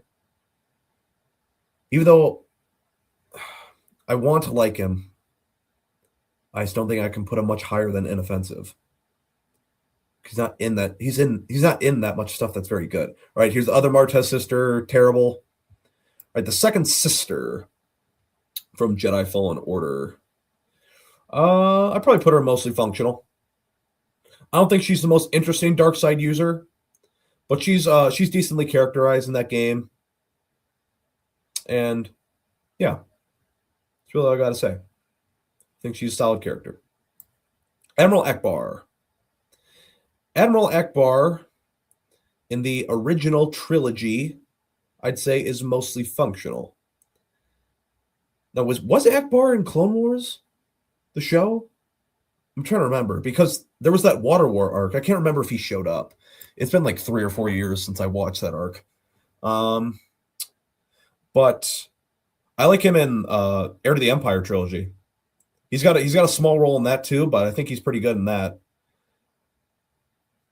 Do I think he's good, though? I don't think I can quite put him in good, but he's definitely a mostly functional character. Akbar is solid.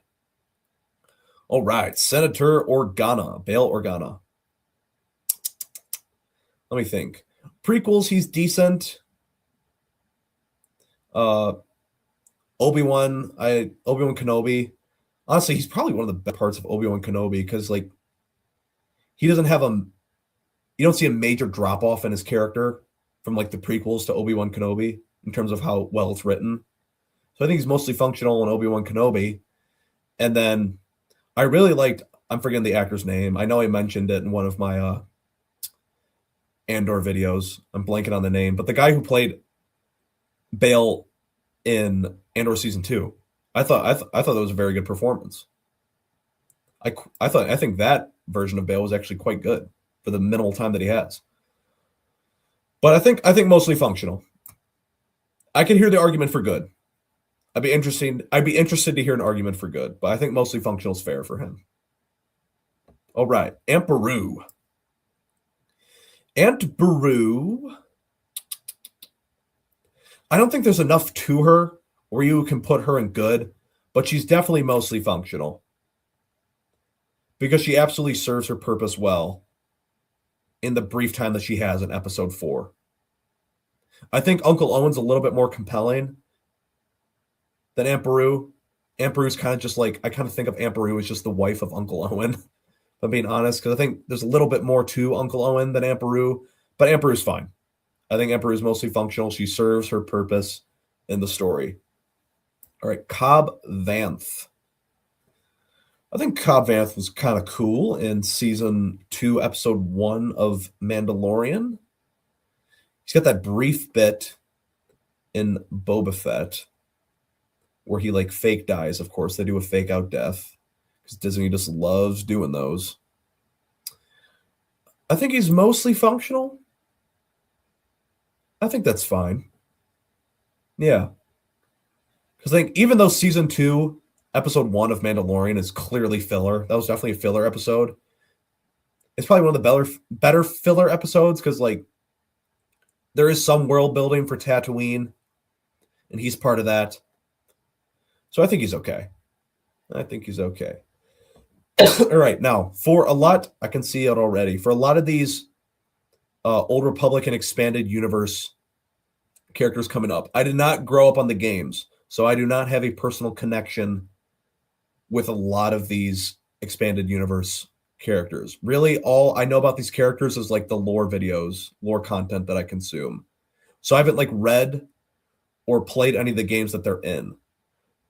So for a lot of these, I'm kind of going to base my opinions on what the fan base thinks. So first we got Darth Malak. Darth Malak, from what I know about him, is a good character. He's a Darth Revan's apprentice. And I'm pretty sure in the lore him and Revan, don't they go against each other? They fight? I think so. He breaks off from Revan.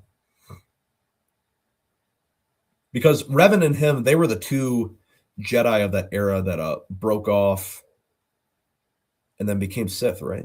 I think so. If I'm correct. Correct me if I'm wrong. I know I gotta read some of this Expanded Universe stuff. It's on the list. I gotta stop just consuming lore videos and think I can just pass off. All right, Darth Nihilus. Same thing. Nihilus, from what I know about him, is pretty cool.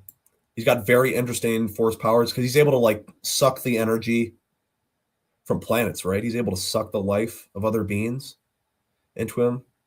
Yeah, he's very interesting from what I know about him. Darth Nihilus is good.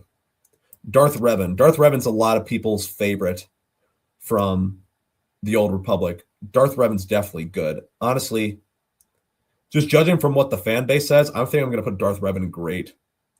For a lot of people, that's their favorite character from that era of Star Wars. So that has to account for something. Even though I'm not as personally connected to him, I think you got to put him in great just because the fan base puts him in such high regard. Dengar. All right, Dengar. I think you got to put non-character for Dengar. Definitely in episode 5, he is a non-character. And nothing that I've consumed expanded universe-wise, he's in. So for my personal list, I think I got to put him in non-character. Other people, though, they'd probably put him up in good, great, mostly functional, that area. For me, it's a non-character, though. There's not anything to him. All right, Dex. All right.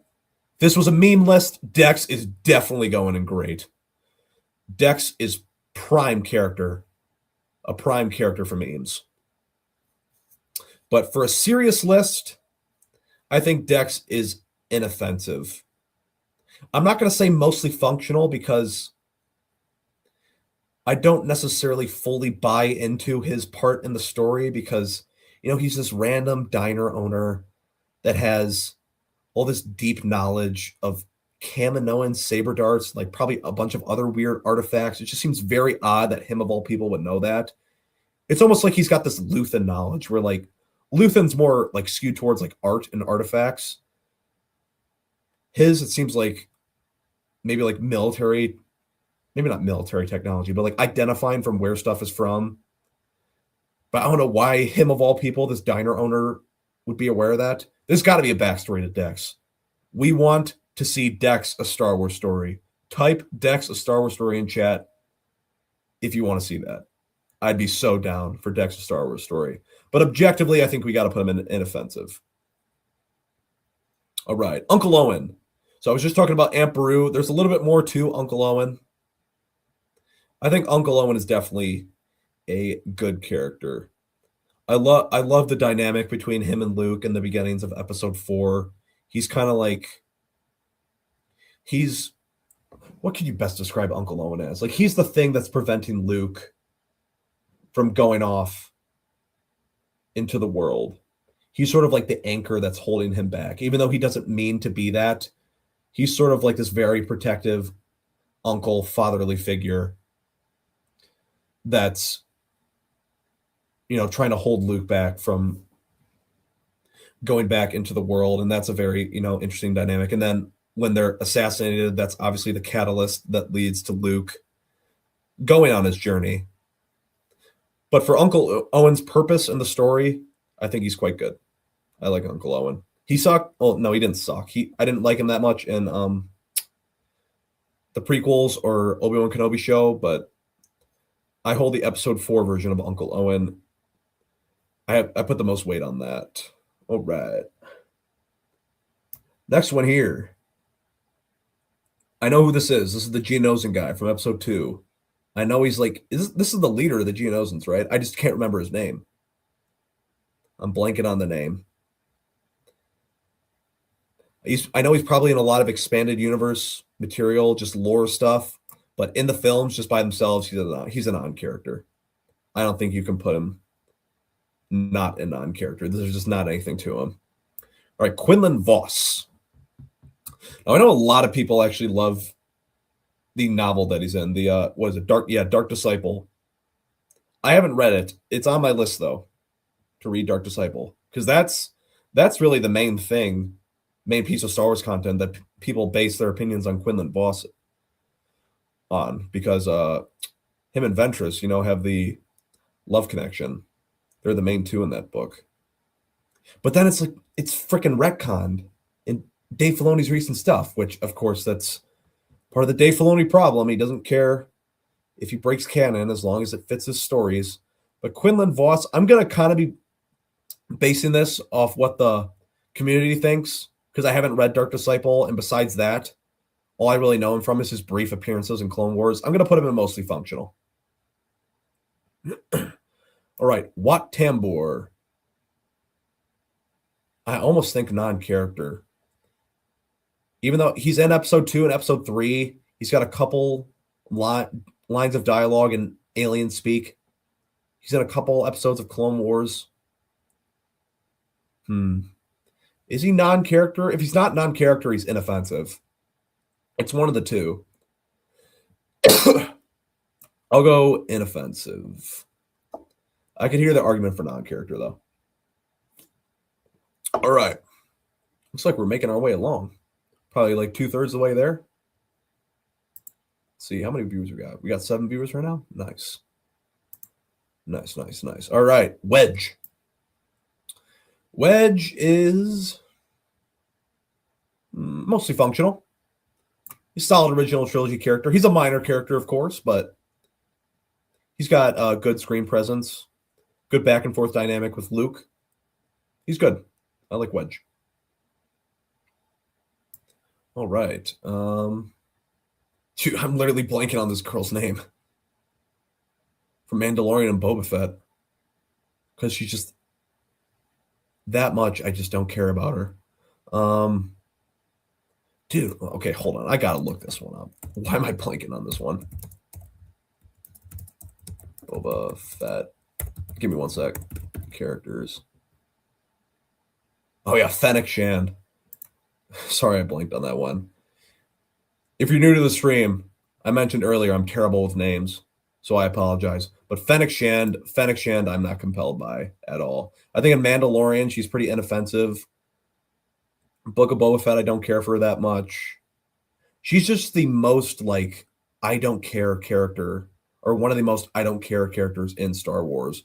So maybe just viewing it off that lens, you could put it in inoffensive. You know what? I think that's what I'm going to do. She's inoffensive. So I don't know if she's necessarily bad.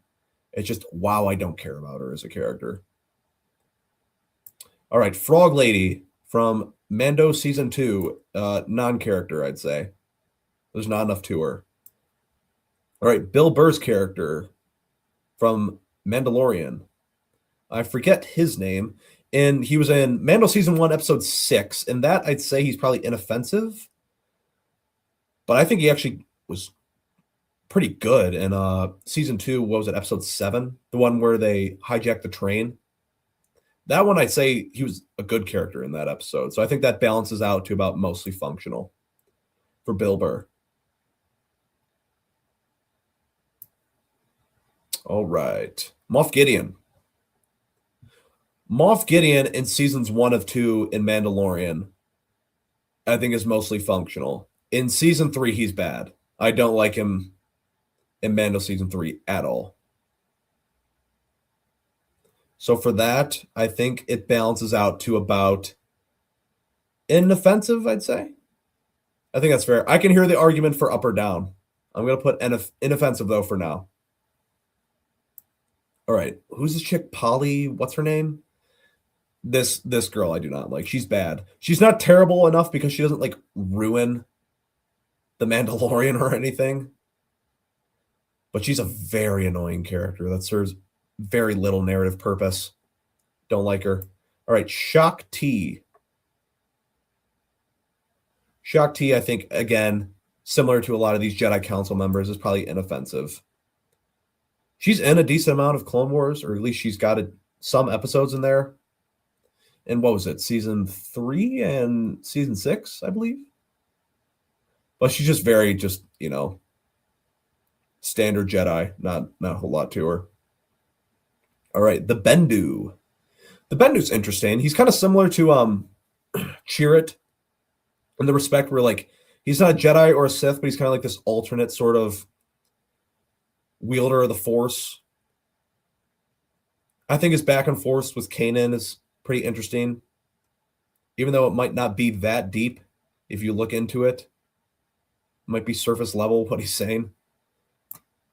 It's not a whole lot behind it, but I like him. I like Bendu. I think mostly functional for him. All right, Hunter. Looks like we got all the Bad Batch characters up next. All of these guys I do not like very much. Hunter, I think, is inoffensive. I'm just not that compelled by him as a character. I don't think, in the entire show, I don't think he's very compelling at all. Sad to say. Tech, I do not like at all. But he's not bad. He's just inoffensive. Tech, I think, is very boring. He's a dull character. Same with Wrecker. I mean, he's funny in the Bad Batch arc in Clone Wars. But, I mean, the shtick wears off very quickly. Same with Tech. These guys, like, they're all just archetypes more than they are deeply complex people. I think I mentioned that in my Dave Filoni video. So they're not necessarily bad. It's just I don't find them that interesting. Crosshair, though, was probably the most interesting out of the 4 because he actually had like a character arc. Crosshair, I think, is mostly functional. Because Crosshair, every time the show focused on Crosshair and the Empire, those were probably some of my favorite episodes of Bad Batch. There's actually some interesting stuff going on. But whenever we're bumming around with Hunter, Tech, Wrecker, Echo, I just find it very dull. Very dull. Same with Omega. Dull character. She's just the child archetype. Nothing really to her. All right. The Force Unleashed guy. Was this Galen Merrick? I think that's his name. I did not play Force Unleashed. Sadly. I probably should. I know the lore surrounding. I think Galen Merrick's his name, right? Let me look it up. Pretty sure. Yeah, Starkiller, Galen Merrick. Yeah, so I'm gonna base this one off what the community thinks. I'm gonna put him in good because a lot of the community really likes Starkiller. All right, Black Chrysanthemum.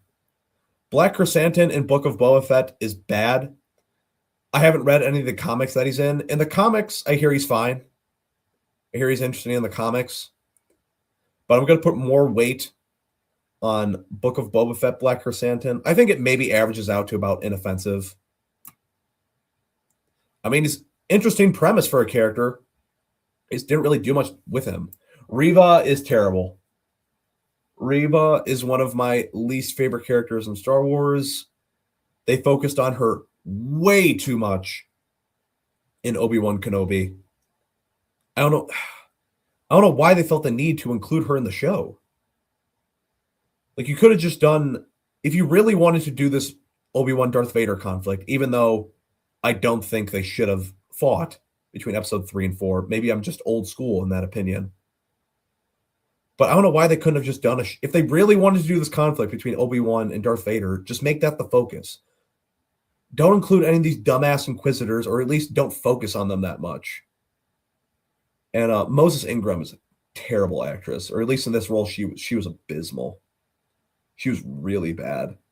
Okay, Talia, that was her name. I think she's pretty inoffensive. She was a very forgettable sort of presence in Obi-Wan.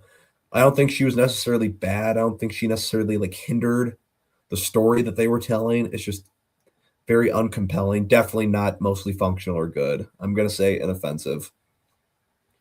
All right, fake Jedi dude from Obi-Wan. I think he was bad. He was just like way too goofy in what was supposed to be a serious episode and a serious show. The tone didn't fit. I didn't care for him at all. All right, Ice Cube's son. He's bad. It's not necessarily that the character was that bad. It's just the performance was rough. Ice Cube's son is not the best actor. All right, Luthen. Luthen is a great character. Luthen probably, if we're not just going off vibes or aesthetic, Luthen honestly is probably one of the top 5 best written characters in Star Wars. I know that might be controversial. More time might have to pass for that to really set in for people. But dude, Luthen is probably the best character in Andor. He's phenomenally written. Obviously, I go more into depth in my Andor series. So if you want to check out my thoughts on that, parts 1 through 8 are on my channel. Parts 9 through 12 are coming soon. But yeah, Luthen's a phenomenal character. All right, Mon Mothma. Now, Mon Mothma, if it was just going based off the original trilogy, I'd say is inoffensive. Almost non-character, but probably inoffensive. But Mon Mothma in Andor Season 2 is great. She's extremely well characterized in Andor Season 2. So I think that balances out to, well, Season 1 and 2. She's in the whole show. Same with Luthen, of course. But I think that balances out to about good. Mon Mothma is definitely a good character. Mon Mothma is also very good in Heir to the Empire trilogy. I like her a lot in that trilogy. So I think it balances out to about good for Mon Mothma. This dude, I don't know who this dude is. This from a game? You guys see that? Yeah, I don't know. I don't know who this guy is. I'm sorry. You know what? I got to make another tier. Hold on. Add row below.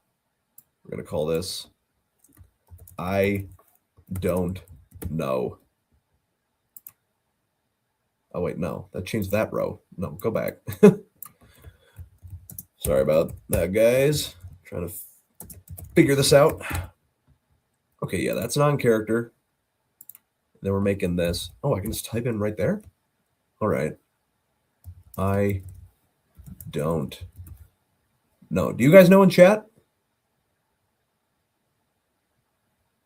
Oh, yeah, Mon Mothma in Ahsoka Season 1 was some kind of imposter. Yeah, she wasn't as great in Andor. Or not Andor, Ahsoka for sure. I don't think she was bad in Ahsoka. She was kind of meh. Is that one Jedi from Starkiller games I haven't played? Oh, okay. So he's a Star Force Unleashed character. Still, though, I don't even know who the name of this character or who it is.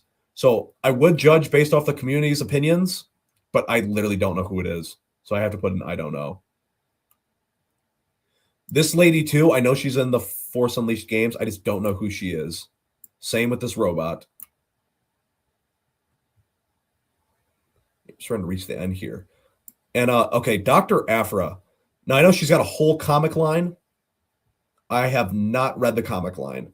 But based off of the community's opinions of Dr. Aphra, I think it's kind of middle of the road from what I hear.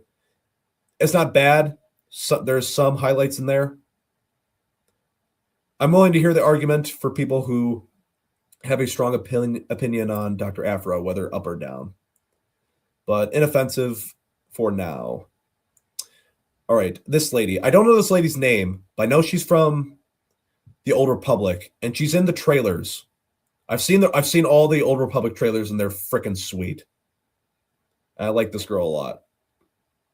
So I'm going to put her mostly functional for now. I don't know, really, at least like character-wise, like writing-wise, like if she's good or bad, what she's all about. All I know is what I've seen from the Old Republic trailers, and I like it a lot. So I'll put him mostly functional for now. I could hear the argument for up, though. All right. This is Darth Sion, correct? Darth Sion, I don't know a whole lot of lore about Darth Sion. I might have to put Darth Sion in I don't know. Because I don't even know what the community thinks about Darth Sion. I just know who he is. I know he's another Old Republic type of Sith. All right, this is Darth Treya? I think that's her name. She was one of the she was in like that Sith trifecta with Darth Nihilus and forget the other one.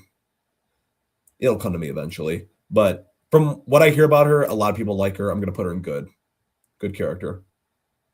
Darth Malgus. Darth Malgus, I like what I've seen from him. He in all the trailers, the Old Republic trailers, I bet he's even better in the game. But in the trailers, Darth Malgus is fucking awesome. Darth Malgus is definitely a good character. All right, Bix.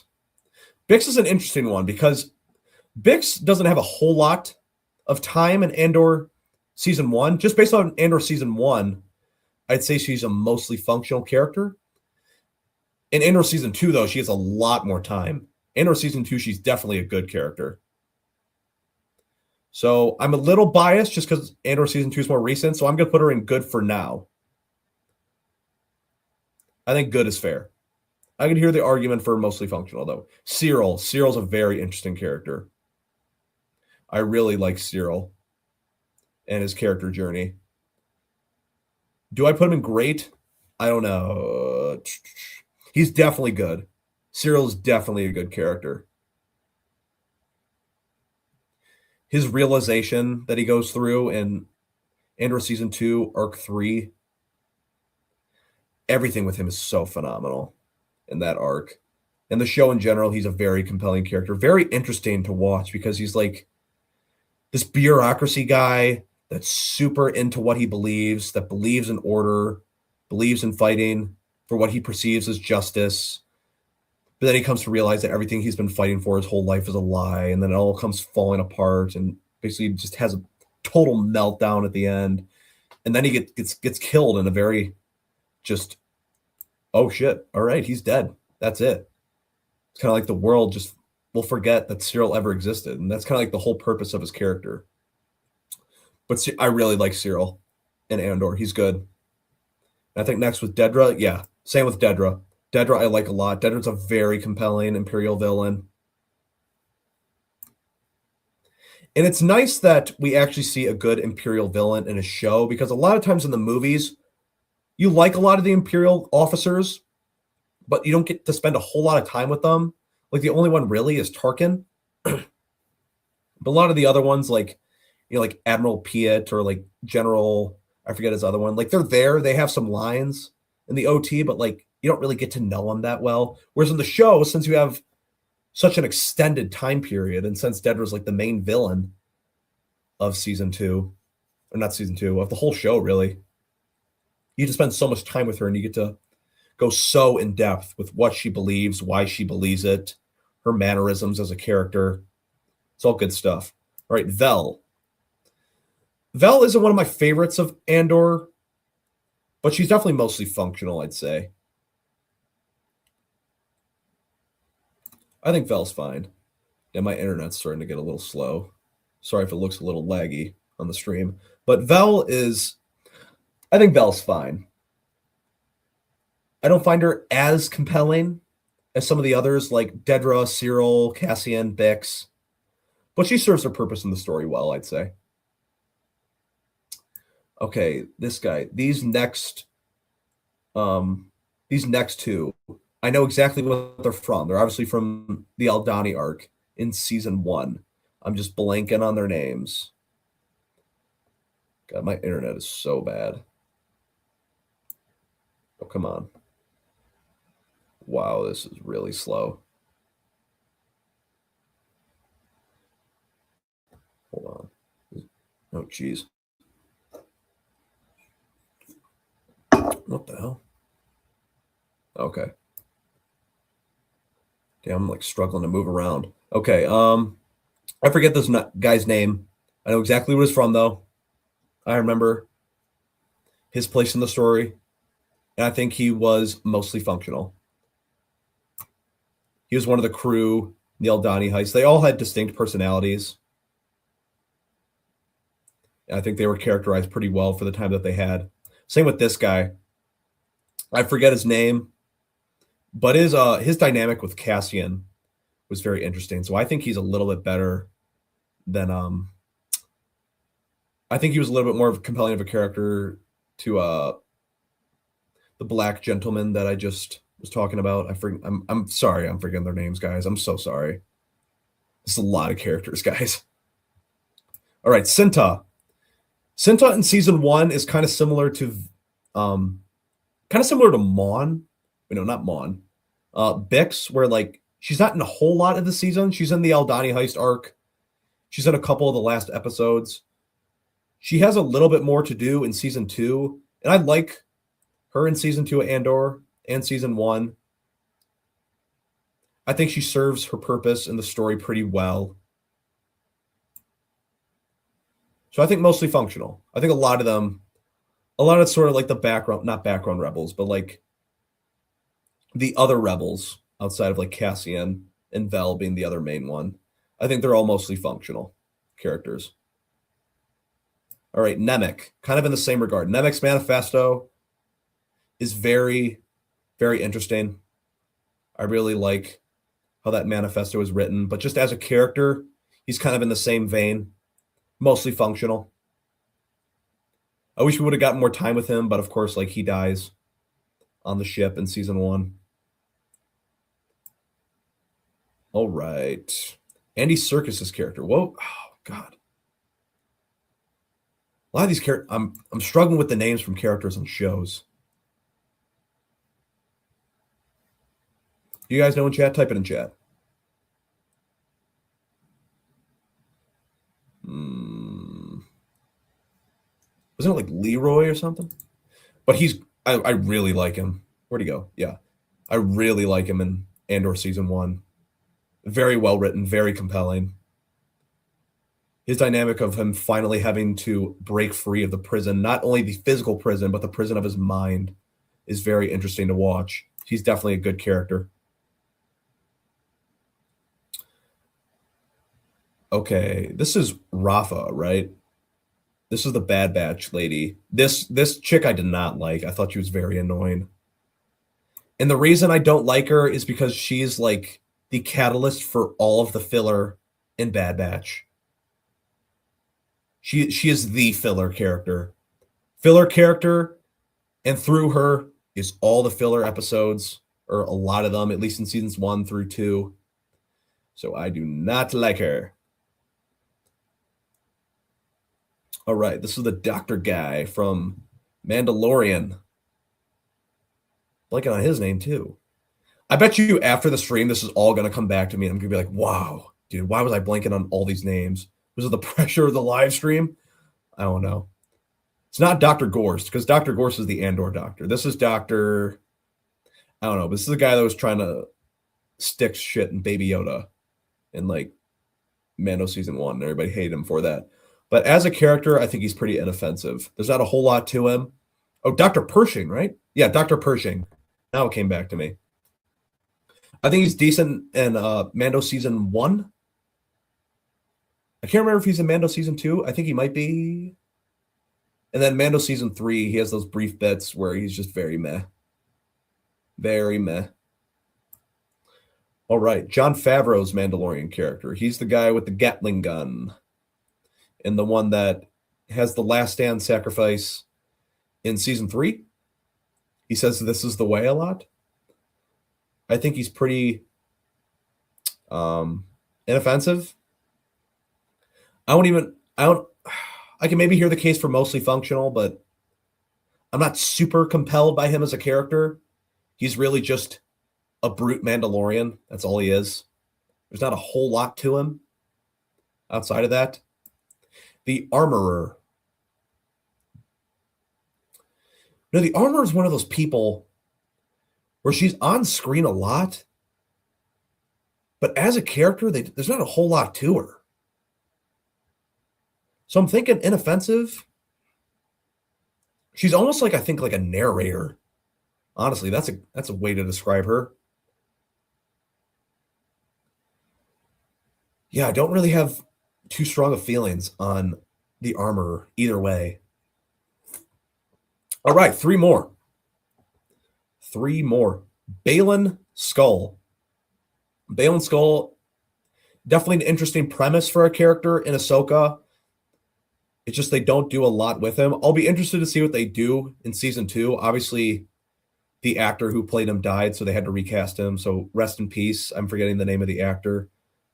He was in Marvel too. He was one of the Asgardians, one of the more niche Asgardian characters.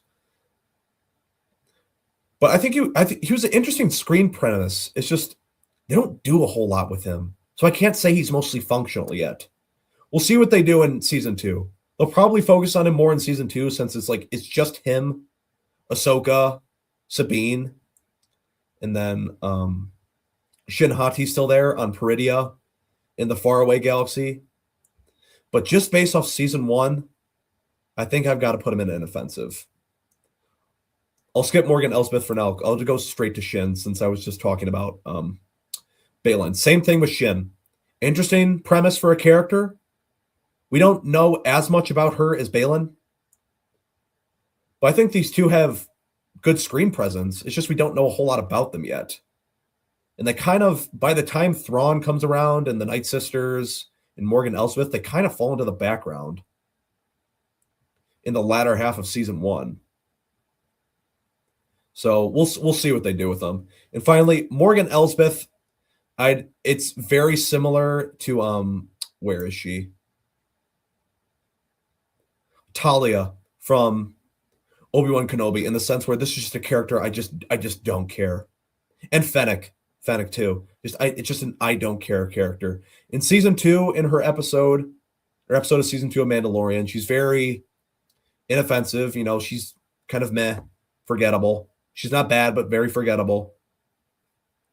In Ahsoka, I don't find her particularly compelling. And Tales of the Empire, I didn't really like her story arc at all. Very dull. There wasn't really a through line to the story. It kind of just felt like sporadic moments in her life. So, honestly, I don't know if I could say bad. I don't know. Because I don't think she necessarily hinders the story. It's just she's not at all compelling to me. So I think inoffensive. All right. So that just does it for my thoughts. Now, since that's all done, I'm going to briefly scroll down because I want to hear your guys' opinions. I want to hear some arguments for characters who you think should move up or down. So I'll run through it real quick. And great, I have 3PO, Palpatine, Chewbacca, Vader, Han Solo, Emperor Palpatine, Lando, Luke, Ben Kenobi, Leia, R2-D2, Yoda, Revan, Luthen. I think that's a pretty solid, great tier. In good, Anakin, Cad Bane, Captain Rex, Cassian, Dooku, Maul, Krennic, Thrawn, Tarkin, Jabba, K2SO, prequel Kenobi, Padme, Pong Krell, Qui-Gon, Savage, B2, Cal Kestis, Darth Malak, Darth Nihilus, Uncle Owen, Starkiller, Mon, Darth Treya, Darth Malgus, Bix, Luthen, Dedra, and I think it's Leno. I might be butchering that name. That's good. Okay, mostly functional is Pre Vizsla, Asajj, Baze, Bib Fortuna, Boba, Rogue One pilot guy, Cara Dune, Chirrut, Commander Cody, Embo, Fives, Grievous, Grief Karga, Hondo, Django, Kanan, Kit Fisto, Queel, Mace Windu, Solo, Monkey Guy, Duchess Satine, Shmi Skywalker, Beckett, Watto, Night Sister from Jedi Fallen Order, Saw, Second Sister, Admiral Akbar, Bail Organa, Aunt Beru, Cobb Vanth, Quinlan Voss, Wedge, Bill Burr. Why am I blanking? You know, the guy from Bendu from Rebels, Crosshair, Old Republic Jedi lady from the trailers, Vel, the two Andor guys, Cinta, and Nemec. All right, the inoffensive. We have Ayla Secura, Even Peel, Ahsoka, Aura Singh, Baby Yoda, Barriss Offee, Boss Nass, Bosk, Chopper. Why am I blanking? Sorry, I'm going through these names so fast, I'm blanking. You know, from Solo. Echo, Hera, IG-11, Jin, Kiadi-Mundi, Luminara Unduli, Mando, Maz Kanata, Night Mother, Nuke Gunray, Episode 9 Lando, Plo Koon, Kiri, Vel, Wicket, Young Boba Fett, Alden Ehrenreich, Han Solo, Zori Bliss, Agent Kallus, Bo-Katan, Jedi Fallen Order Lady, Iden Versio, Grand Inquisitor, Dex, Watto, Fennec Shand, Moff Gideon, Shaak Ti, Hunter, Tech, Wrecker, Omega, Black Chrysanthemum, Talia, Dr. Aphra, Dr. Pershing, Jon Favreau, Mandalorian guy, The Armorer, Shin-Hati, Balen Skull, and Morgan Elsbeth. And bad, Captain Phasma, DJ, Finn, Zeb, General or Admiral, Episode 9 guy, Jaina, I believe is her name, Jar Jar, Kylo Ren, sequel trilogy Leia, Poe Dameron, Solo, Lando Calrissian, the Hutt lady from Clone Wars, Peli, something, whatever, Jedi, fake Jedi from Obi-Wan, Ice Cube's son, and then green alien lady from Bad Batch. Terrible is Admiral Hodo, BB-8, Envis Nest, Ezra Bridger, General Hux, L3, sequel trilogy Han, sequel trilogy Luke, Rey, freaking potato sack, Rose Tico, Snoke, Sabine, the Martez sisters, and Reva. And then a non-character, Babu Frick, the Battle Droids. You know what? I don't even really have to go through the non-characters because they're non-characters. Okay, now let me hear the arguments. Who should I move up? Who should I move down? Let's type away. I want to hear it. Also, if you're new to the stream, don't forget to like and subscribe if you haven't already. It would be much appreciated. Oh, Kino Loy. You're right. Jango Fett. That's the character from Andor, Kino Loy. You are correct.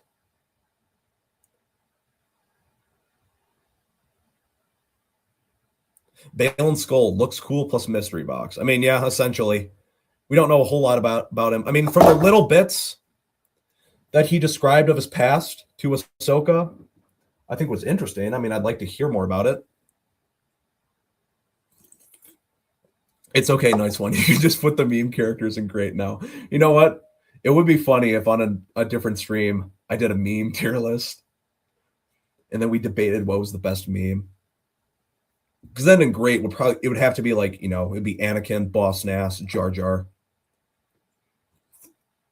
Okay, let's see. I would trade Ezra with the lizard lady from Bad Batch. He is not worse than her. I don't know if I'd trade, but I'd maybe put lizard lady down. Tell me why you think lizard... Wait, let's see. Lizard lady was... Okay, yeah, lizard lady's in bad. Ezra's in terrible. So tell me, why do you think I should switch? Or why should Green Lady go down? I'm open to Green Lady going down. It's just I haven't watched Bad Batch in like a couple of years. But yeah, I do remember the Lizard Lady kind of sucking. Most of the Bad Batch episodes, I only watched the once. If I'm being quite honest. A couple of them I watched twice, but most of them it was just the one watch through. So a lot of the details from that show are a little hazy. It's kind of just my general thoughts. And we got 102 comments. Jeez. You guys are really going at it. Yeah. Thank you to all the loyal viewers who have stuck around thus far. You guys are awesome.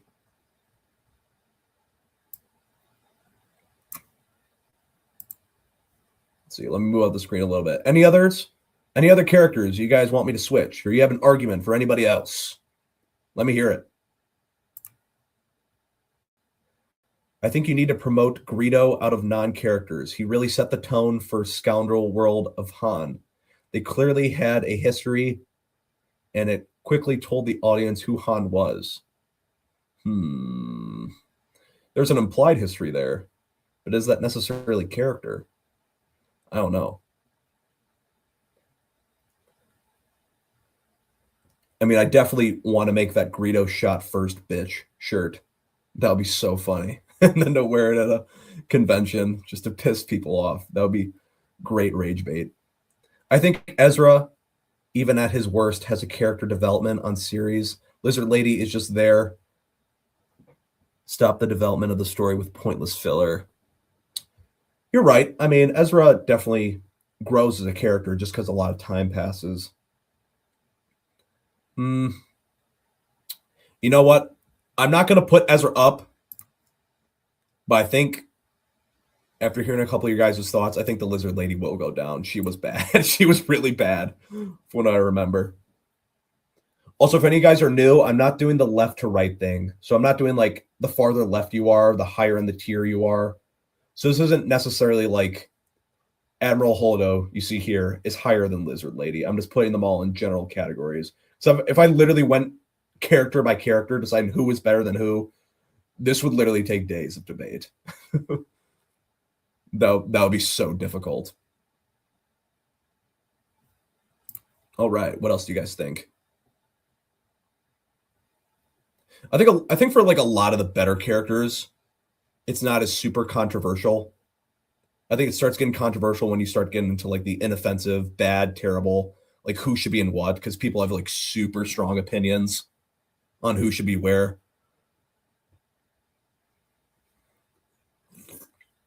You know what I'm saying? Like who just commented about Lizard Lady? Like, yeah, Lizard Lady sucks. What do you think, Marcel? Who else should go where? I mean, maybe you guys just all agree with me. I don't know. I think so. Maybe just my arguments were that compelling. I didn't really make arguments for a lot of them, though. I just gave general thoughts. Where's Clay? Oh, yeah, Clay wasn't on the list. I wish Clay was on the list. I like Clay a lot. Clay in season 1. Okay, if Clay was on the list as a hypothetical, I probably put her in good. Probably good. She doesn't have a whole lot to do in season 1, but in season 2, her dynamic with Luthen is great. It's so good.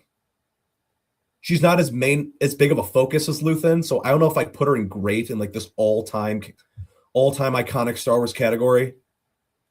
But she's definitely good. Clea is a good character for sure. Clea is nearly as great as Luthen. Yeah, I'd agree. She's definitely up there. But I think Luthen is a tier above Clea. I really do like Clea. Does the Ewok movie... No. The Ewok movie does not count. I would put the Ewok guy at the bad tier. I hated that he talked in that movie. Yeah, I'm going to be honest. I never watched and probably never will watch the Ewok movies. Was Wicket in the Ewok movies? He probably was. I was basing my opinion on Ewok solely, or on Wicket solely based off Return of the Jedi. And I think I put him in inoffensive, right? Yeah, Wicket I put in inoffensive. That was solely based on Return of the Jedi, though. Holiday special characters, question mark. That would be an interesting list. I actually have to sit through the holiday special from start to finish.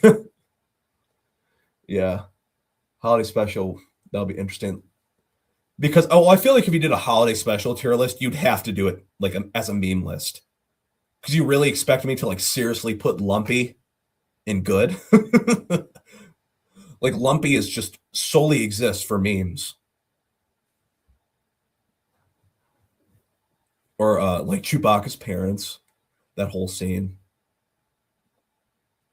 Or wasn't there like the one scene where like the one guy put on the VR headset? There was like that stripper lady. Yeah, that was really weird. Very odd. And then Carrie Fisher sang, and Luke had all this makeup on because he just got in a motorcycle accident like 2 weeks before. That was probably that'll go down in history as just one of the weirdest events that ever happened in media. Like, how did that happen? Cyril's mom and Andor's mom both would be good characters in my mind if listed also. Oh yeah, agreed. Edie, I don't know if would Edie be a good character. I don't know if there's enough because there's not a lot to her. I like what she has. I don't know if there's enough where I'd say she's good. Maybe. And then Marva was good in season 1 for sure. I liked Marva.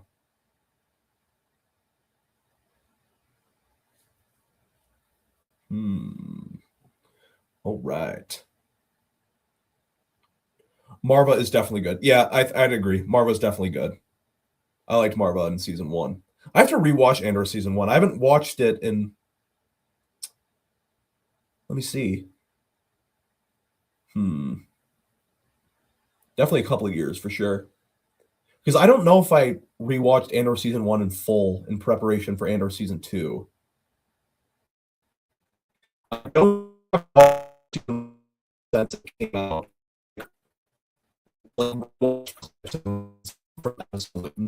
Since then. I think I would look at the Grand Inquisitor though he had a great concept, don't justice everywhere. Yeah, got a point. I think the performance from the voice is quite good. But that character, he kind of sucks. He'll go nuts. Just go nuts, shit. I apologize. Be my fan. I apologize. So, let me know my next doing things. Let me put it in inoffensive, right? Okay, yeah. You know what? You're probably right. I'm gonna put Grand Inquisitor not bad. I think he had potential, but yeah, you're right. They do not do him justice in Rebels. Yeah, and like, you know what? If I'm comparing him to like other dark side force wielders, like I honestly think Balin's more interesting than the Grand Inquisitor. Even though Balin doesn't have a whole lot to do in Ahsoka. All right. You can't hear me. Hello? I wonder if it's cutting out. It says my okay, it's back. Maybe I was just talking too quiet. Okay. My bad, guys. It maybe just wasn't picking up. All right, cool. This looks like it's back. It's hold on. Let me try out some of these sound effects. Let's get a clap. Where'd it go? The audio is back. It's back. All right. Any others? Any others that stick out to you? You can maybe got time for a couple more. Yes, you're back. Oh, is it internet glitch? Yeah, I apologize. My internet isn't great. I'm in the second floor of my house, and it's not good in this corner. This is where my setup is. You sounded like a cool sci-fi robot, but I couldn't understand a single word. Well, I'm glad I'm back. I would have, you know what? I'll probably rewatch the stream after this is done and find what are we at? 2 hours, 40 minutes? Okay, I'll go to like 2:35 and be like, all right, did I sound like a droid? Yeah, that'd be interesting to hear. All right. Any last minute calls for characters you want to switch? I'll once again slowly move up the list so you guys can see everything. All right. Boom.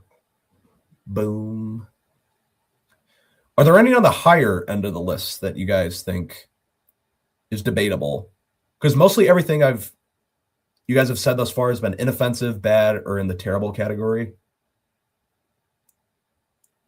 Anybody in like the mostly functional, good, great category that you think should be switched around?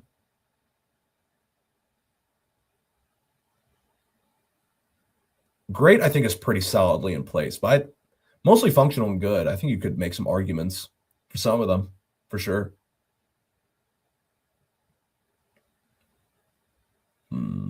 All right. Let's see. Even though Echo is a favorite in the Clone Wars, he's such a nothing character in Bad Batch. Was he in Bad Batch? Dude, I don't even remember that. Dude, Bad Batch was such a blur. I would put him in bad also, but I'm conflicted. I don't think Embo's bad. Because to be in bad, I think you have to hinder the story. What did I put Embo in? Oh, I put him in mostly functional. Honestly, you are right. He is kind of a nothing of a character. I'm going to put him down in inoffensive. He's not bad. I don't think you can say Embo's bad. But yeah, he's kind of a take it or leave it sort of character. I think I described it in one of my videos. Like, I think it was the last video. Yeah, the Mandalorian video. He's very just much like a cameo type of bounty hunter. It's cool when he shows up, but just as a character, it's kind of like, no. He's really there just to show up for a couple of minutes. You have a couple of cool moments and then just, leave. I am interested to see what they do with him in the movie, though. I've said it a couple times. I don't think he's a good option for the main villain of the movie. Like, you're gonna have to do a lot of work to develop him if you want to make Embo, of all people, the main character or the main villain of Mandalorian and Grogu. I mean, if they develop him, it could be interesting. An interesting back and forth dynamic between Mando and Embo. Mando's not really a bounty hunter; he's more of like an adopted father now. But like two former bounty hunters could be interesting dynamic. But they have to do a lot of work to really develop him as a character and not just like as a cool aesthetic looking guy.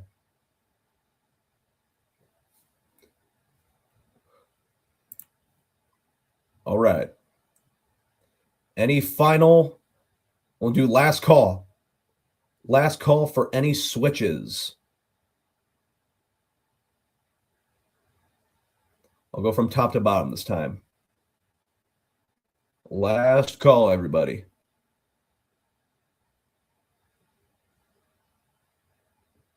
I'm pretty comfortable with this list.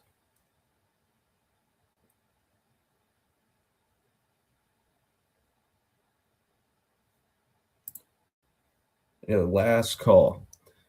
Okay, let's see. Marcel says, I also would put Dedra and Cyril in great, but they are not that iconic like the others. Yeah, that's the thing. Maybe with time, I could see putting them in great. Like sometimes you just got to sit on something for it to truly become iconic. Dedra and Cyril are really good characters, though, I will say.